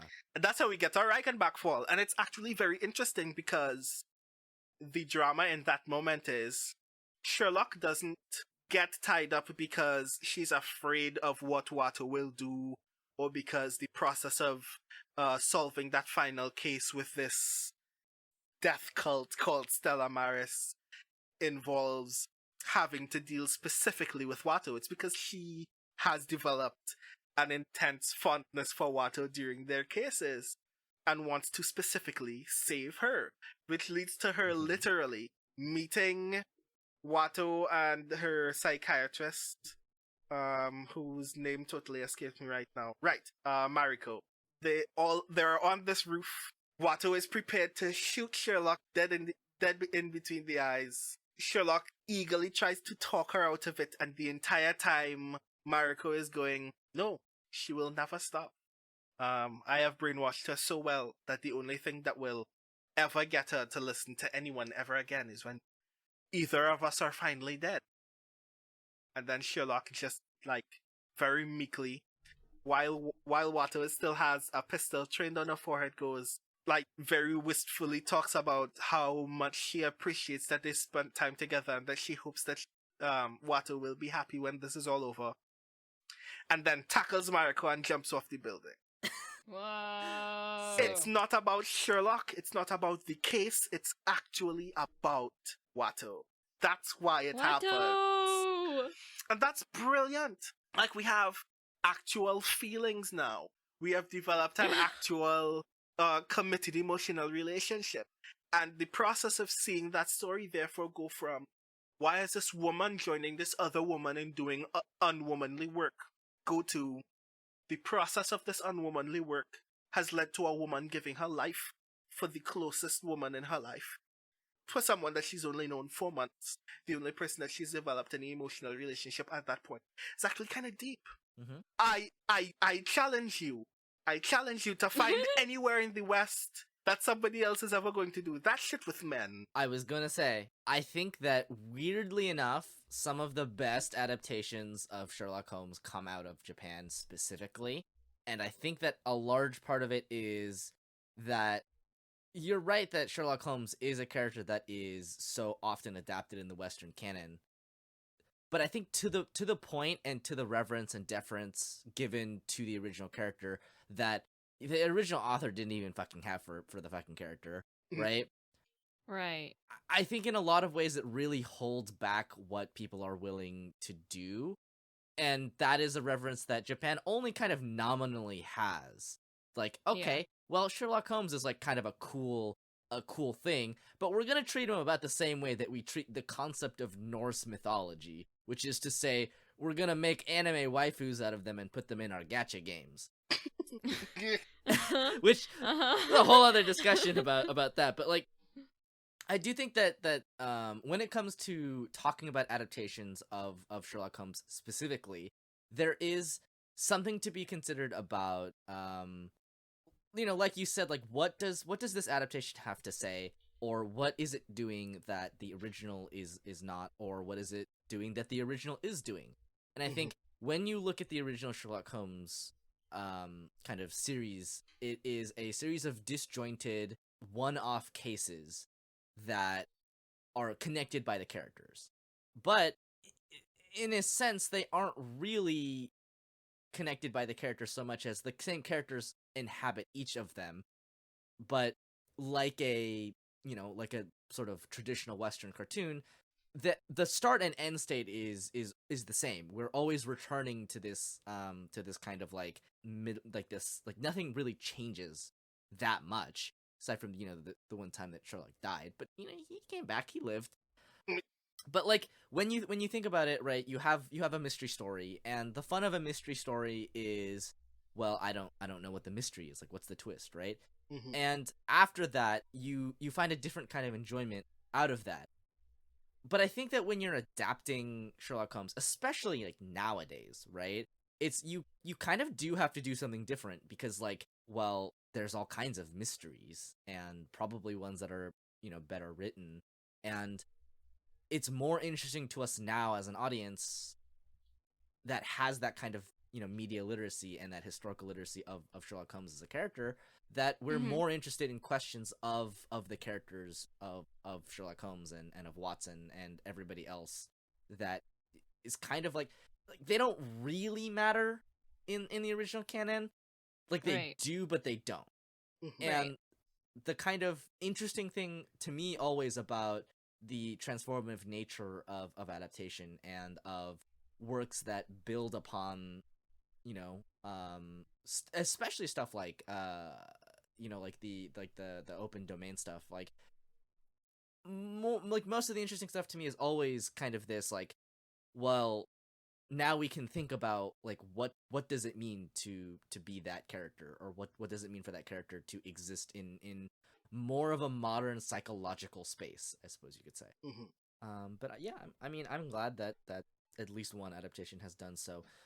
Weirdly, I think that one of the kind of derivatives of, because when I think about like video games, right, of Sherlock Holmes, weirdly, a lot of them aren't like they're just like mystery games, like they're kind of Yeah. generic mystery They're- Yeah. fare. Right. Like from what I've seen of the Sherlock Holmes games, especially by Frogwares, is that originally they were highly influenced by the original source material and also the really old dramas of Sherlock, like Right. the Yeah. really really old Mhm. ones. Yeah. And then BBC Lot came out. Uh, And then that changed a lot. And then the movies came out, and then that changed them a lot too. Mhm, So they mhm. became more action mystery games. One thing that I do like that came out of BBC Lock is each of the mysteries you are able to see the clues through Sherlock's eyes, and so it visually tells you by showing text on the screen. And they've then translated that into game mechanics. So Mhm. if you've ever played LA Noire, that also has like a BBC Lock Mhm. vibe to it because of how they, you know, very clearly demonstrate clues to you through the eyes of the detective. But yeah, it's because of the need for it to be, you know, a game and not necessarily a drama. There is that big, I guess, emphasis on the mystery itself, and also Well, nowadays the action because of the movie's influence. Well, I do think, and this is kind of credit to gaming as an art form, right? Mhm. I do think that there's something to be said about giving you the reins over the character and being able to essentially see something filtered through someone's lens, but really you're still doing a lot of the interpretation and a lot Oh of yeah, like, putting and it together.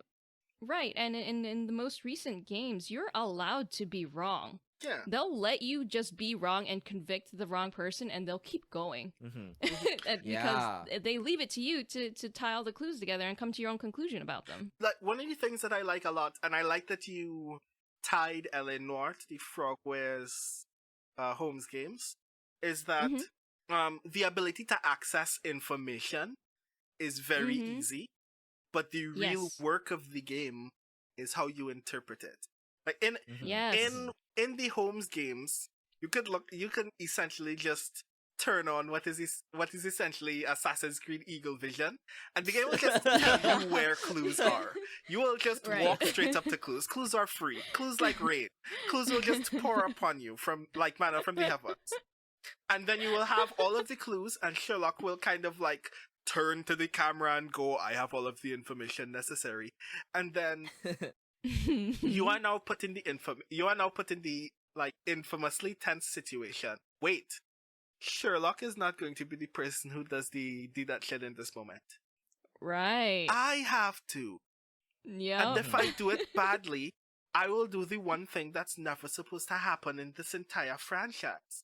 I will turn Mhm. Sherlock Holmes into a dance. Do I want to do that? Not the I will convict the wrong person and get No, them no. killed. Nah, or It's jailed. I will make It's, Sherlock Holmes a dummy. Fuck those people. Yeah. Because the interesting thing about those games is the games automatically assume Sherlock Holmes is never wrong. So you are put in the situation Right. where the stakes are always. It's not just I'm making a decision that may change someone else's life for the worse forever. But the fact that I will do it and people will let me because of who I am, and that means who I am is important and significant, and I need to take this Yeah. shit seriously. Yeah. And that's why when you go into one of the only few Mind Palace examples in any form of media that I actually enjoy is Frogware's mental link system between clues and deductions Yeah. in Sherlock's brain, where every piece of information and every assumption that can possibly be made in the case that you're presently in literally appears neurons. Mm-hmm. And you just, I have one idea, I have another idea, third idea. And now you have to settle on the fact that you've made this deduction. You cannot undo this deduction. If this deduction is wrong, every other deduction that you're about to make based on it will also be wrong. But we've begun down this path, and you have to continue. And you'll just have to accept what happens next. Because everybody else will, because you're Sherlock fucking Holmes. And that makes asking and answering questions so tense. I've played part of one of the Frogwares games, and I was save scumming with ease because I didn't want to ask a question that I didn't want to simply even ask a question that would lead me, Brandon O'Brien, to make an assumption that Sherlock Holmes wouldn't. So I was passing through saves. Like, just, if I didn't have them, I would have, like, lost my mind in this game. Because the stakes of having this kind of deductive capacity are incredibly high. Yeah. And the world treats it the way that we treat Sherlock Holmes as a character, massively flippantly. And you have to take the responsibility that no one else will, because you're the person who told them that you know who did it, and they believe you. Yeah. Yeah. That's a lot. It is a lot. Would you like to hear my hot take? Yeah. Ace Attorney is a good Sherlock Holmes game. Oh my god. Oh my god, yeah. That's my hot take. The thing that absolutely baffles me about Phoenix Wright is Phoenix Wright as a premise is interesting because it puts us in this situation where there is, like, from like a world perspective, and we don't think about it a lot, but the Phoenix Wright games put us in this very precarious position where we know the last decision that will ever be made about this crime is being made in this room. Which is almost the same kind of tension as you are Sherlock Holmes. Because if you can't convince a judge of who's innocent and guilty, then somebody who does not need to suffer will continue to suffer, and it will be your fault. Either because you were wrong in your assessment of the evidence, or because you were right and convinced no one. And that's also a lot. And the fact that the game itself responds to that by going, well, instead of doing it the real legal way of, oh, you are a lawyer, this is your case, let's just give you all this lore dump as discovery, and you just have to deal with it. Phoenix is put in actual proximity with everybody that is vital in this case. In this universe, lawyers are also, for whatever strange illegal reason, detectives. Yeah, they're Yes, the investigators. And that's actually interesting because it means that the only information that you are privy to is information from clues that you went out and got. And the only person making any deductive deductive assumption about this case is you. You don't have a police officer to lean on. You don't have another prosecutor to lean on. It's just you. Gumshoe doesn't count. He's moral support mostly. Exactly. And that's, I mean, listen, it's just I think like the thing about the games though, is like you mentioned with the Frogware games, there is definitely a flow of deduction that happens, and the fact that you don't get all the evidence at once, that there's updates to the case and new information and fucking plot twists where it's just like, okay, well, turns out not poison, murder with knife. Like, usually it's the other way around. in the Phoenix Wright games, there's a way that happens that I actually find the most interesting in any mystery video game in particular, and it works precisely because we're in a courtroom when it happens, which is the end of a court day is often punctuated by the last person on the stand revealing a new question that needs to be asked, which means that you need to reevaluate the evidence that you already have and gain more evidence. And nothing about the case itself has suddenly changed. It's not like somebody else died or something like that. It's just somebody went on the stand and said something you didn't know anything about. You called recess, and now you need to reevaluate what you already know. Which is actually really cool, because it means that you're aware the game is aware of the fact that the only thing that can recontextualize evidence at this point is witnesses. And it gives the witnesses the opportunity on this, like, railroaded path of narrative to punctuate a case between days by revealing new information about pieces of evidence that you already have, and making you have to go back to the place where you got it, or find somebody else to ask something about it. And those things are really cool. Yeah. There you go. Yeah. I'm glad you enjoyed my hot take. It's a good take. Yes, it's a good take. I enjoyed that take a lot. Thank you. Yum.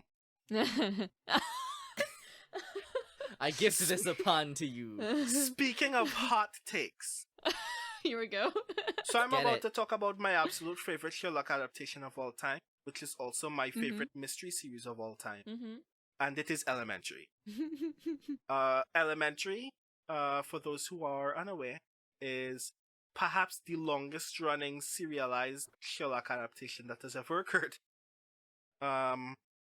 It is, at this point, if I'm not mistaken, Johnny Lee Miller as Sherlock Holmes in Elementary is the longest portrayal of Holmes in television or film ever up to this point.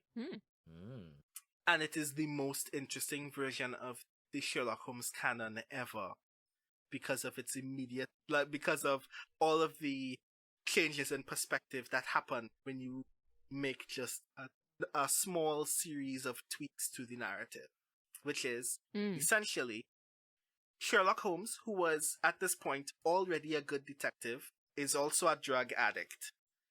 And after just coming out of rehab in New York City, meets his sober companion, which is the condition under which his father tells him he can even live in one of his father's houses in New York. And that's when we meet Joan Watson, played by Lucy Liu, who has just, like, quit the official medical profession for reasons that have not been stated yet. Plot twist, potential medical malfeasance, and has now decided to be a sober companion. So her only job is to make sure that Sherlock Holmes does not do drugs. That's why she's here. She's not a detective. She doesn't care about being a detective. She doesn't care about this detective shit.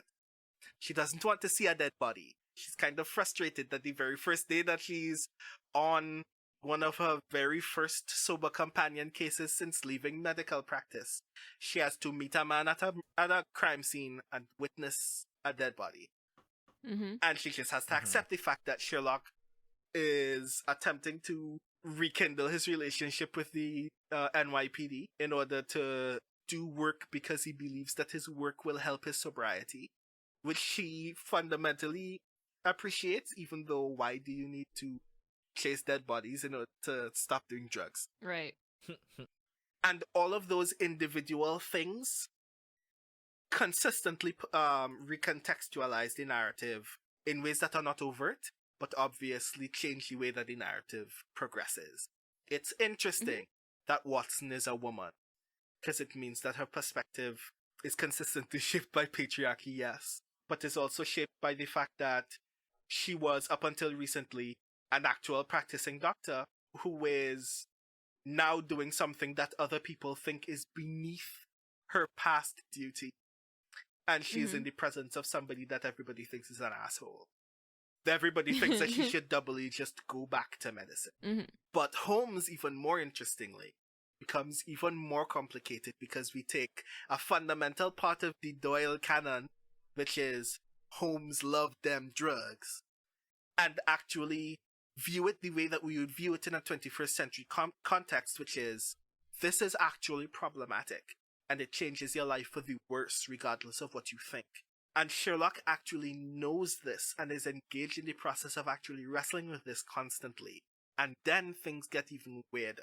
One of the things that I love the most about Elementary is a thing that Elementary itself is never overt about, even though it deals with it consistently for the entirety of its 7-season run. One of the things that Watson tries to force out of Holmes very early in the series is, what are the things that pushed you to do drugs?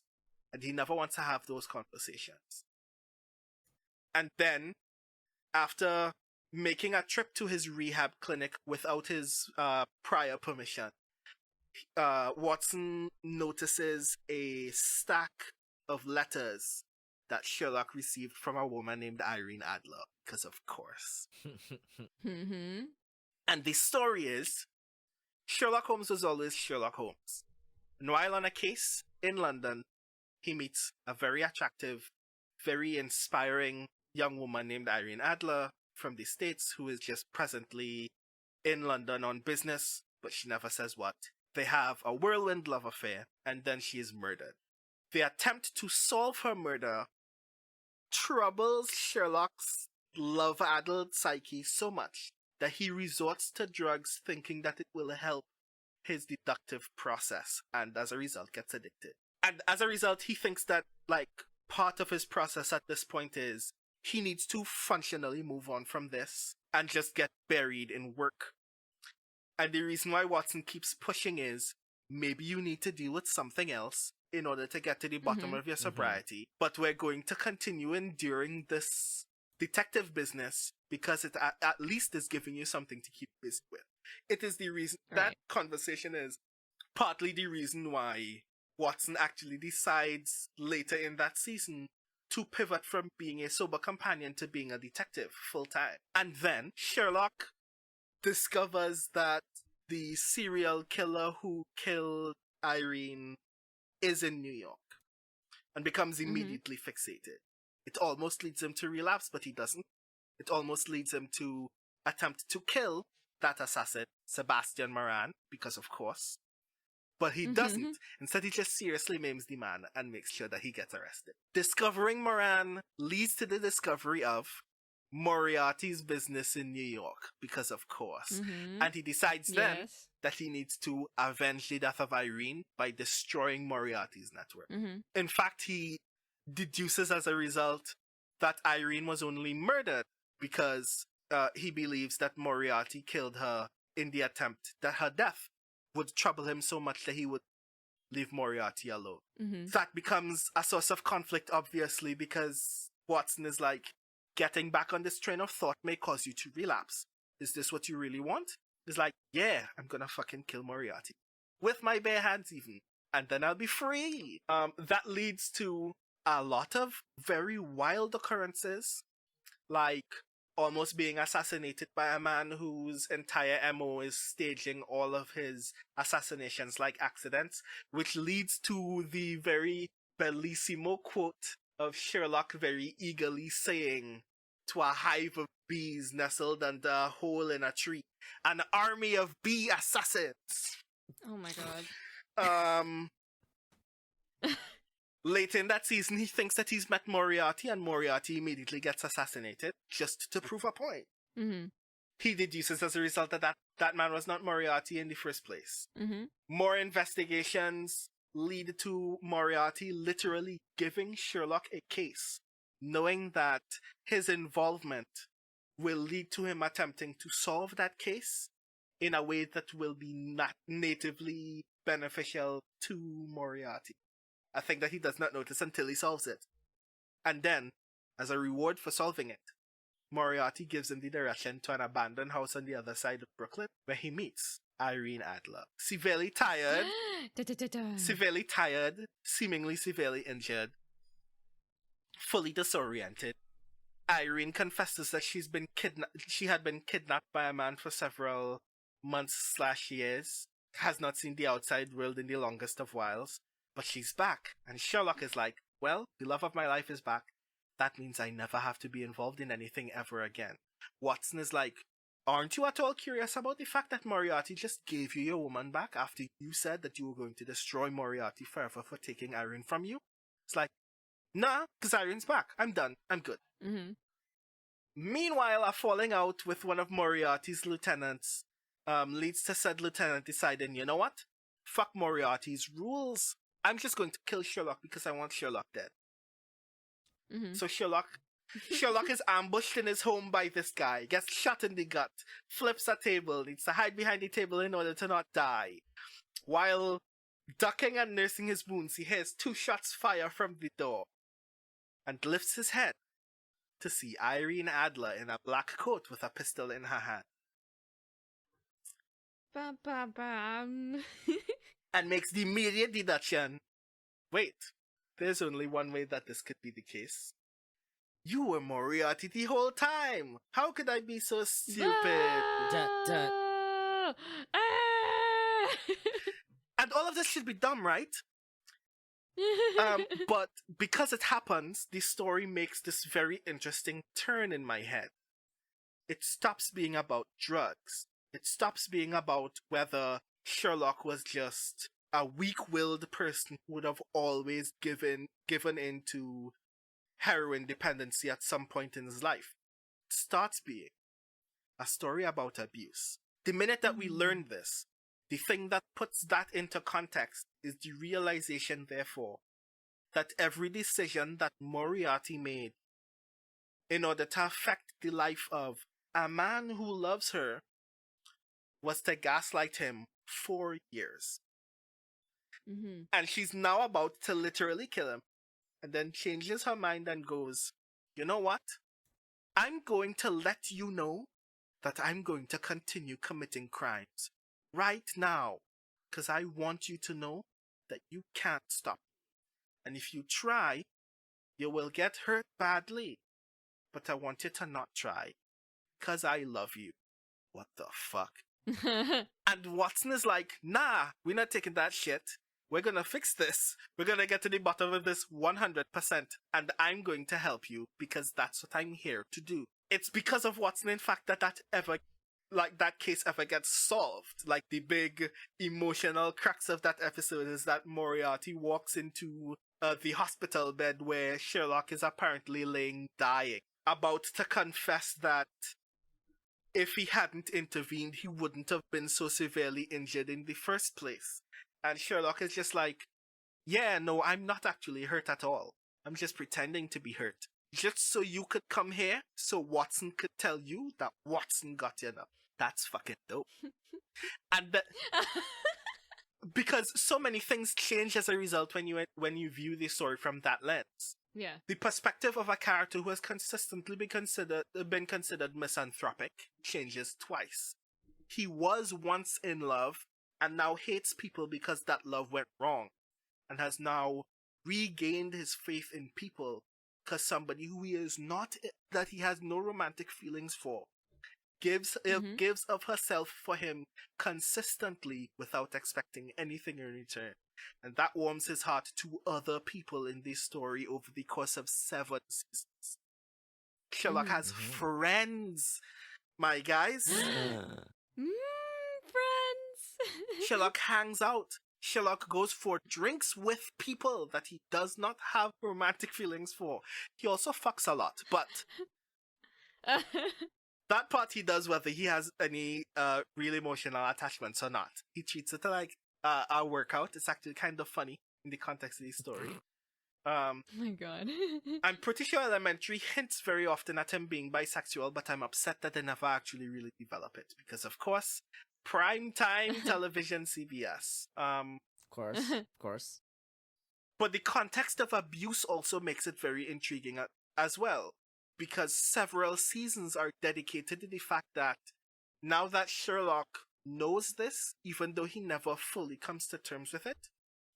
He goes out of his way often to try to engage the process of therapy and recovery for other people who are surviving abuse. He literally ensures that the suspect in a murder investigation gains free therapy, and if I recall correctly, in that episode also has an easier time in foster care after discovering that part of that case involves that young man's abuse. Mm-hmm. After a falling out in season 2 leads to him moving back to London, when he comes back to New York, he brings another detective protege with him, a young woman named Kitty Winter, who we learn in episode 3 of that season was kidnapped and sexually tortured by a man before fleeing, and has only taught her the skills of being a detective in the hopes that that process will be a form of recovery for her, as his process has been a form of sobriety for him, even though she only decides to be a detective because she wants to find that man and kill him.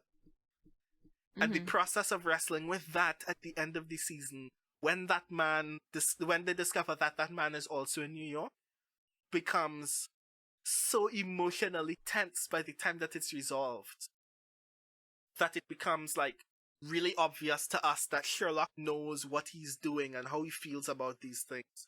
But also, the show goes out of its way at that point because now we have a character who we can be observably honest about their abuse.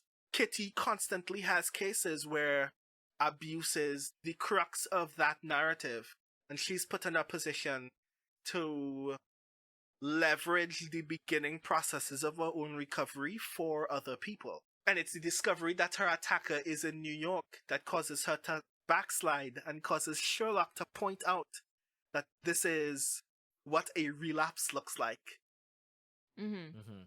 And there's this moment in that season that I find so interesting because the big plot twist is that because of the long falling out that led to Sherlock leaving London in the first place, Watson is considering making her own detective practice private and not working with Sherlock again.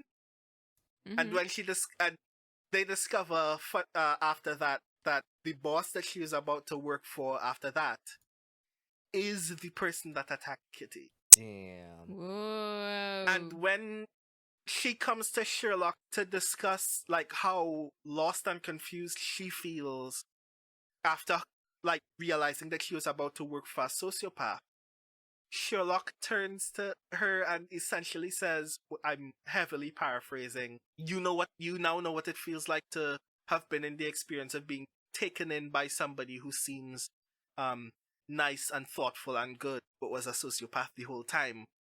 Join the club. And while I'm so mad that I wish the show would just be overt about the fact that we are witnessing a man come to terms with being a male survivor of emotional and physical violence and trying to leverage his own processes of recovery for other people, I'm still so glad that it happened in the first place. And that it's happening in Holmes.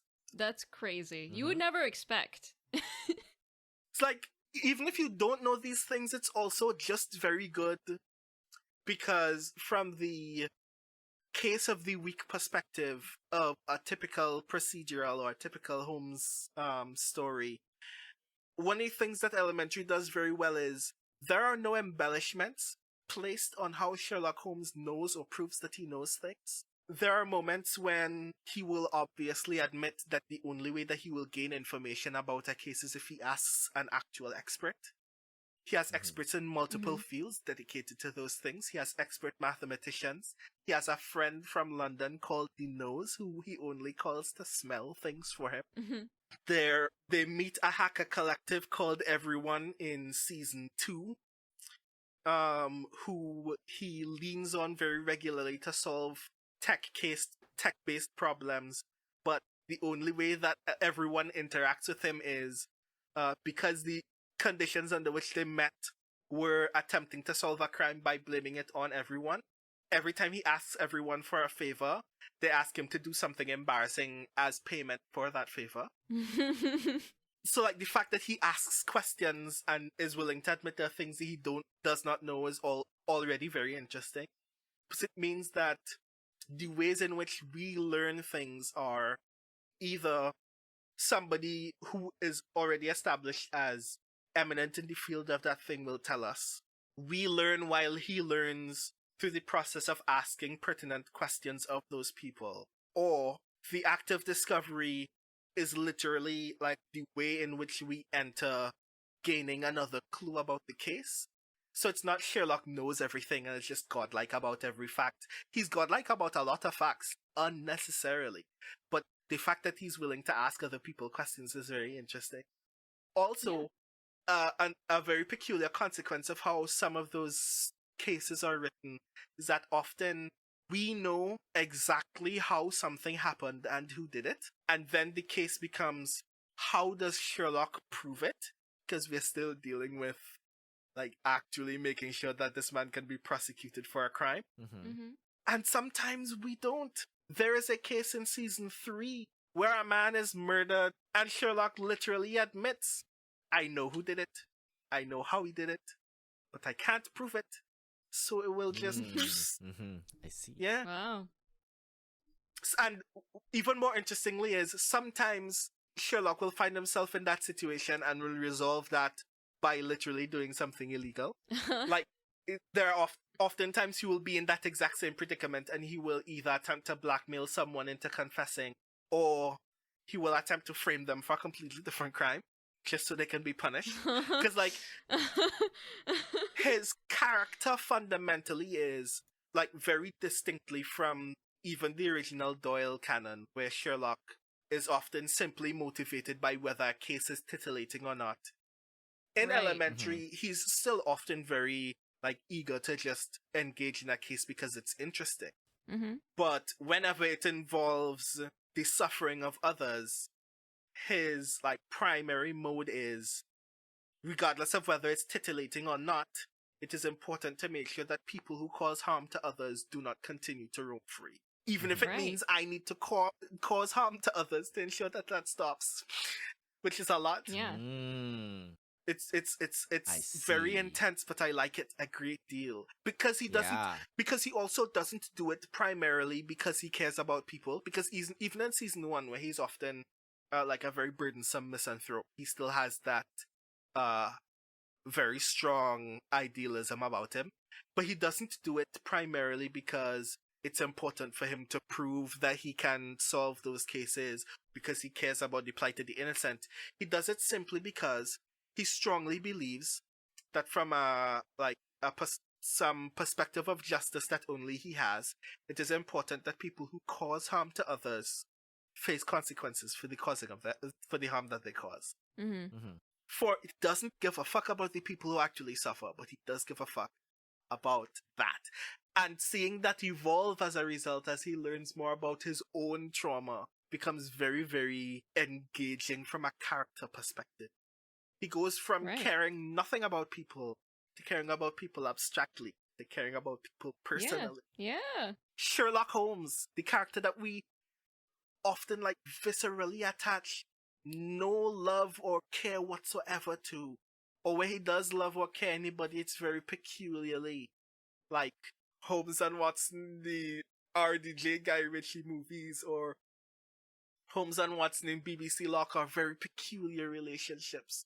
But in Elementary, they give Holmes the ability to actually care for people. And I appreciate that a great deal because, especially, like, if we're going to attach ourselves to Holmes as a character, if Holmes is, like, such a powerful mental image, such a strong, undefeatable meme as a character, reinforcing in the audience that somebody like Sherlock Holmes can still develop relationships says a lot about how that story values the ability to care for others in general.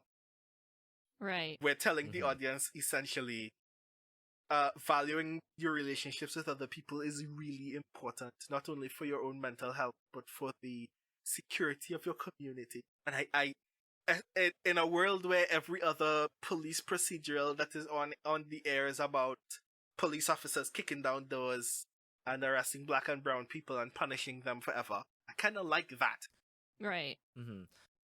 You know, actually, now that I'm thinking about it, what's interesting is that from the way you're describing it, a lot of it sounds peculiarly like not like a Western narrative, if you know what I mean. I mean, I suppose I should amend my earlier statement now that we have talked about Elementary and we've kind of gone through the whole twist of it.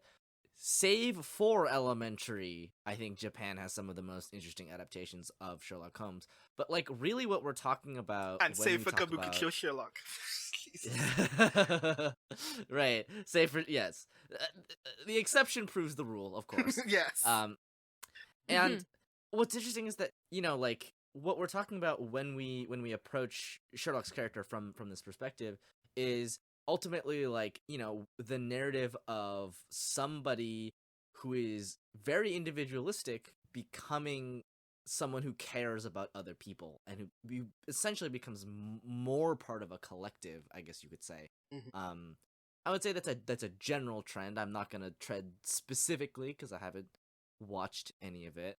But I tend to find that a lot of, and this is something that we talked about briefly with Adam last time that he was on the podcast, where the sort of main narrative of Shokugeki no Soma Food Wars would be colored very differently if it was told from a Western perspective. It would be colored more by the individualism of the main character and less about that main character's relationships with the people around him. So that's interesting to me personally.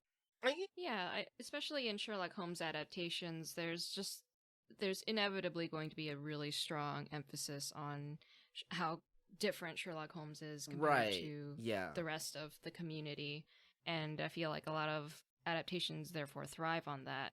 And so the fact that this show takes a swing in the other direction, like, well, yeah, he's different and he knows it, but we're going to show like how deeply we can go in terms of how his relationships with other people. I think the thing about this, though, that speaks to me personally, is that it seems that the show does a lot of work to demystify Sherlock as a character. Yeah, it even so I mentioned before we started recording that I only managed to watch the pilot. But even from just the pilot alone, you get the sense that this is a very different take on Sherlock because he's pretty upfront with how he feels, which is not often the case with a Sherlock adaptation. Generally, Sherlock is kind of emotionless until he gets fixated on a case, in which case he gets, you know, excited, he gets frustrated, whatever. But otherwise, you know, he's almost like a robot, and that's like what BBC likes to emphasize until his friendship with Watson deepens. But this Elementary's version of Sherlock, like, he readily admits that he's embarrassed, you know, and that kind of stuff, or that he wasn't able to handle a certain situation, and that's why he needed Joan's help. So I do think that that's interesting. I do think that part of that lends to the fact that they developed Watson so much as a character to the point that she can stand on equal footing with Holmes, and it doesn't feel like there's just this lack of like that power mismatch that's always been present in Sherlock adaptations that I wasn't able to sense nearly as much in Elementary, that I think is really pivotal to just the overall narrative. And to speak more to that, there are two things that I care a lot about Sherlock Holmes as a character in Elementary. When it comes to that lack of a uneven power dynamic in that world, which is, again, the fact that his bluntness is not unnecessary rudeness, but an overwhelming propensity to admit how he feels at every moment in time. Right. Which the story fundamentally characterizes as a process of his recovery. That he is in this state of constant awareness of his own feelings because he's constantly being aware of what he needs to do to not relapse, and that leads to him just being blunt all the time, even about seemingly unnecessary emotional states that he's presently in that are not necessarily everybody else's business. And in later seasons, that as his struggle with his own sobriety gets more challenging, that actually manifests as him actually admitting to Joan several times that either as a result of his heroin abuse or as a result of a mental disorder that he has been aware of since he was a child, he's constantly aware of how other people feel all the time. Just the same as he's aware of other details about people regularly. And constantly feels like he needs to overtly state his own feelings in order to mitigate the fact that other people are mystified by him. Which is kind of heartbreaking when you think about it, because in those later seasons it eventually makes it seem as if his deductive capacity is actually burdensome, and he's only interested in these cases because it's an opportunity to kind of ease his brain of constant thought. Which he admits is part of the reason why he was doing drugs in the first place. It was an opportunity to turn his brain off. And then he realized that was a bad way to do so.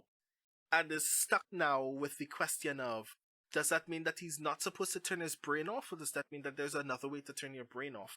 And what is it? Why is no one telling him?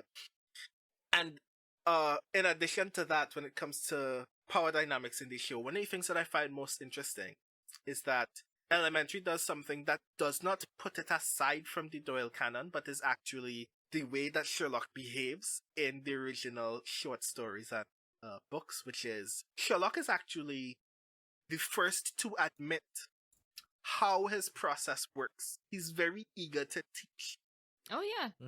Yeah, his entire character revolves around the fact that he's like one of the few first people to invent forensic science, or at least is trying to popularize it in the books. So, like, whereas in other adaptations, the process is, like, the characterization of Sherlock is that he's the only person who knows or can know these things, and he has no patience for people who are trying to learn.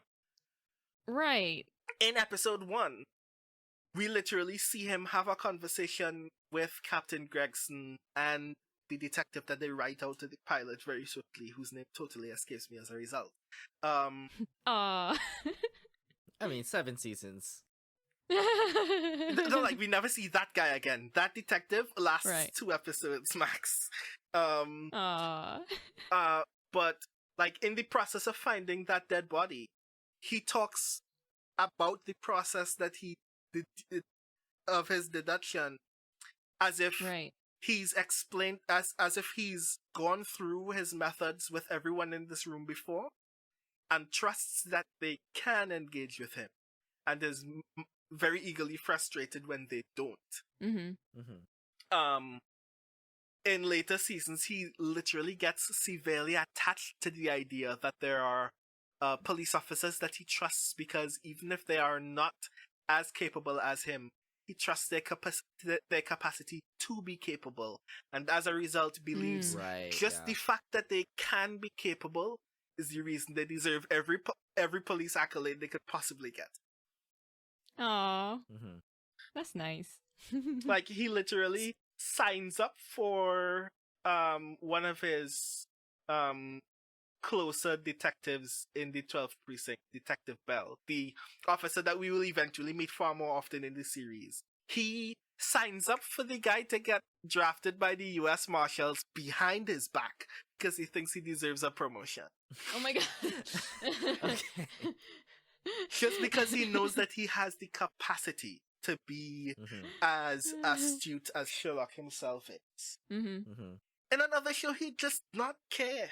Yeah. And the thing is that the idea of Sherlock as a character who is more interested in the case and the thrill and the mystery than really anything else is interesting to me, but I think there's only so many times you can play that, and I think it has been at this point thoroughly overplayed.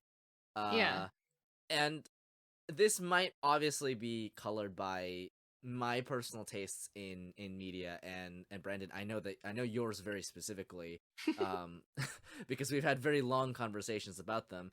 But like, our kind of approach to stuff has always been, we're very drawn to things that put people forward and relationships forward, and the fact that this series is willing to do that in like so clearly and so explicitly and for so long is honestly a little impressive. Yeah, 7 seasons, folks.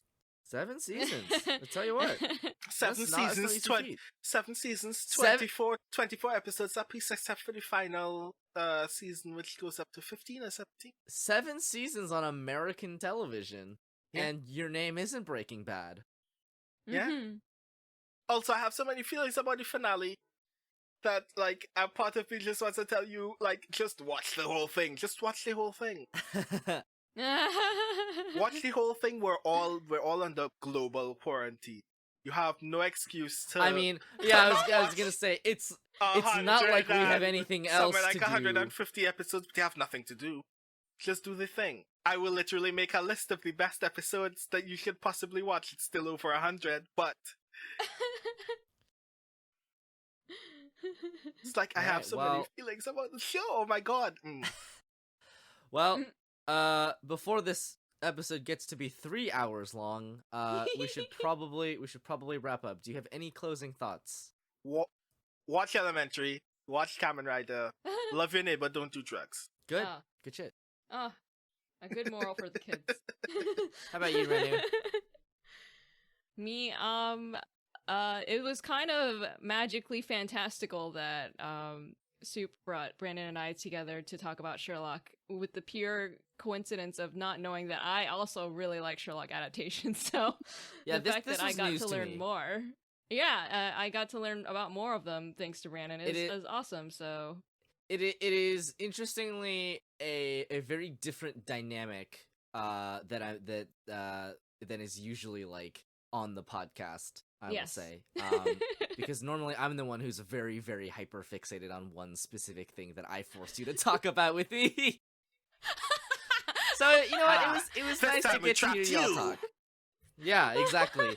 I have been quarantined with you all. I see. Yeah. I think it's awesome that Sherlock adaptations are not dead and they can still be viewed from a new angle, and that's awesome because I love me a good old mystery and a good old Holmes boy learning to relationship. Yeah. Well, although at this point I do feel like they can die now and we could do something else. Could do more Lupin. Really? I mean, if you've reached the penultimate version of it, then I understand. There is an entire website full of just a list of characters that are presently in the public domain that we can just freely explore. We have not done Auguste Dupin yet. Dracula. Yeah. Like, it's just reams of characters that you still haven't done yet. Like, the world is your oyster, my guys. Let's do the thing. That's true. Folks, let's look for something that has not been done yet and just do it. That's true. You have the power to make a difference in the world. You can be the rare pair shipper that you've always wanted to be. Oh my god. Yep. My closing thoughts are cool. Make a gay one. I mean, yeah, please. Yes. Honestly, that's like the last thing on my disagree. checklist. We'll finally have Sherlock bingo. It'll be great. Okay. And we can finally once we have one, we can finally put BBC Sherlock where it belongs. At the bottom of a quarry? At the bottom of a quarry.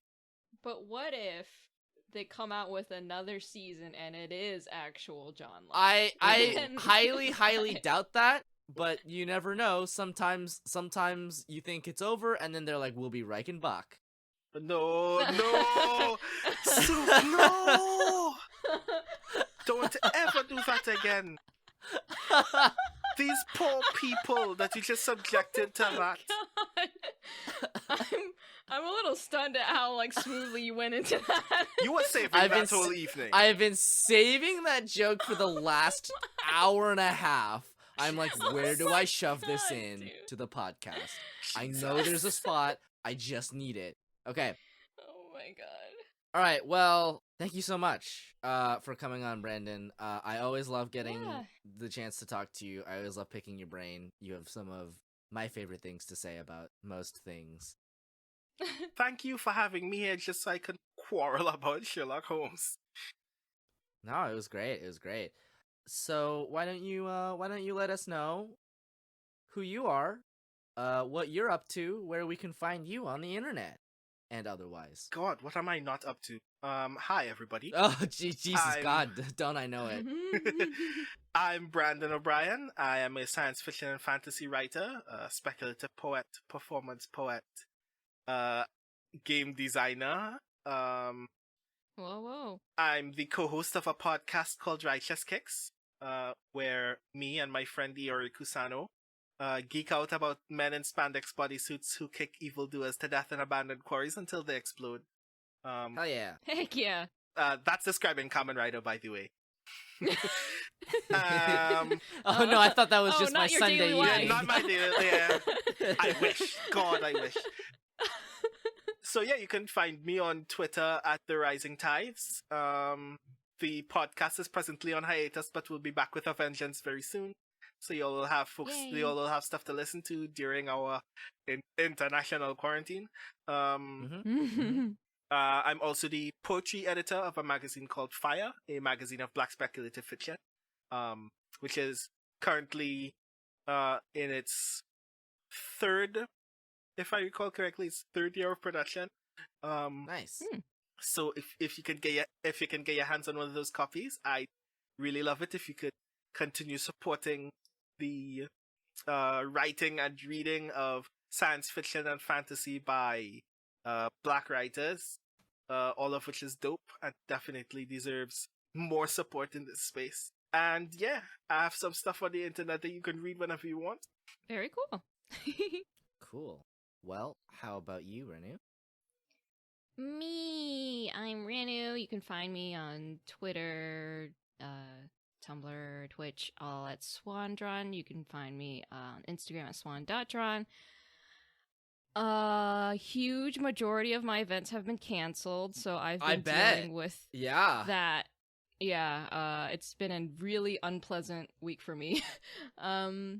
But hopefully things will calm down and I'll be back towards the end of summer with other conventions and whatnot. But I guess until then I'll be on the internet with the rest of you. Trapped. Together. We fall. Together. And when we fall, we all fall together. Wow. All right. Deep What about you, cuts. Soupy? You can find me all the places on the internet at Literal Soup. You know what I'm up to, which is to say this and that here and there. Doing things like editing a 3-hour-long podcast episode. Yeah. And not doing writing when I should be doing it, and streaming video games when I should be doing the writing that I'm not doing. Mhm. Yes. But that's just how it is. It's been a very like strange I'm gonna say month, because suddenly it's not even my fault that I don't have a job, and that's weird. Really, all of society is fake and at fault, so you know, I was right. Yeah. You know what I do. I will continue doing that for the foreseeable future, and yeah, I mean, check it out. All right, buddy. Yeah. Yeah. What's happening here? What's this? This is the confirmation ritual. All right. Let's go over our stuff. Our opening is by Scotty Network, and our ending is by Takuma Okada. And the patrons we are thanking this week are Frostfall, Cheru, Sean, Claire, Figure 4, Magpie Mirror Test, and Gwen. Thank you all so much for your support.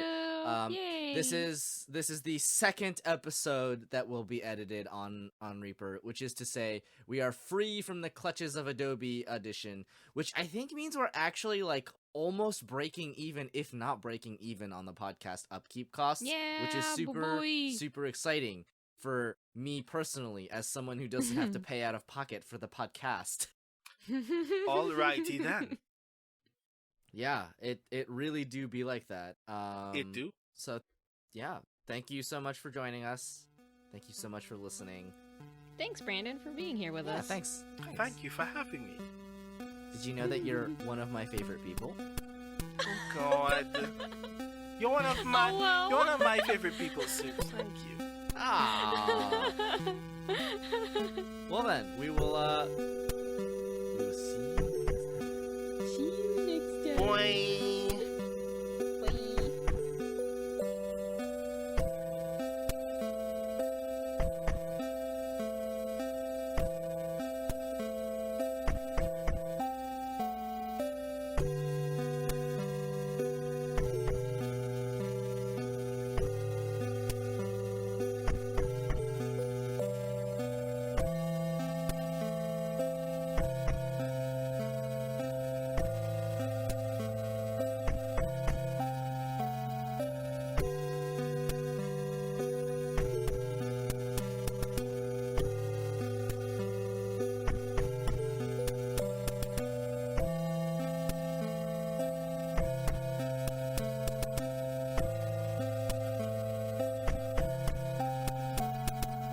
Sayonara.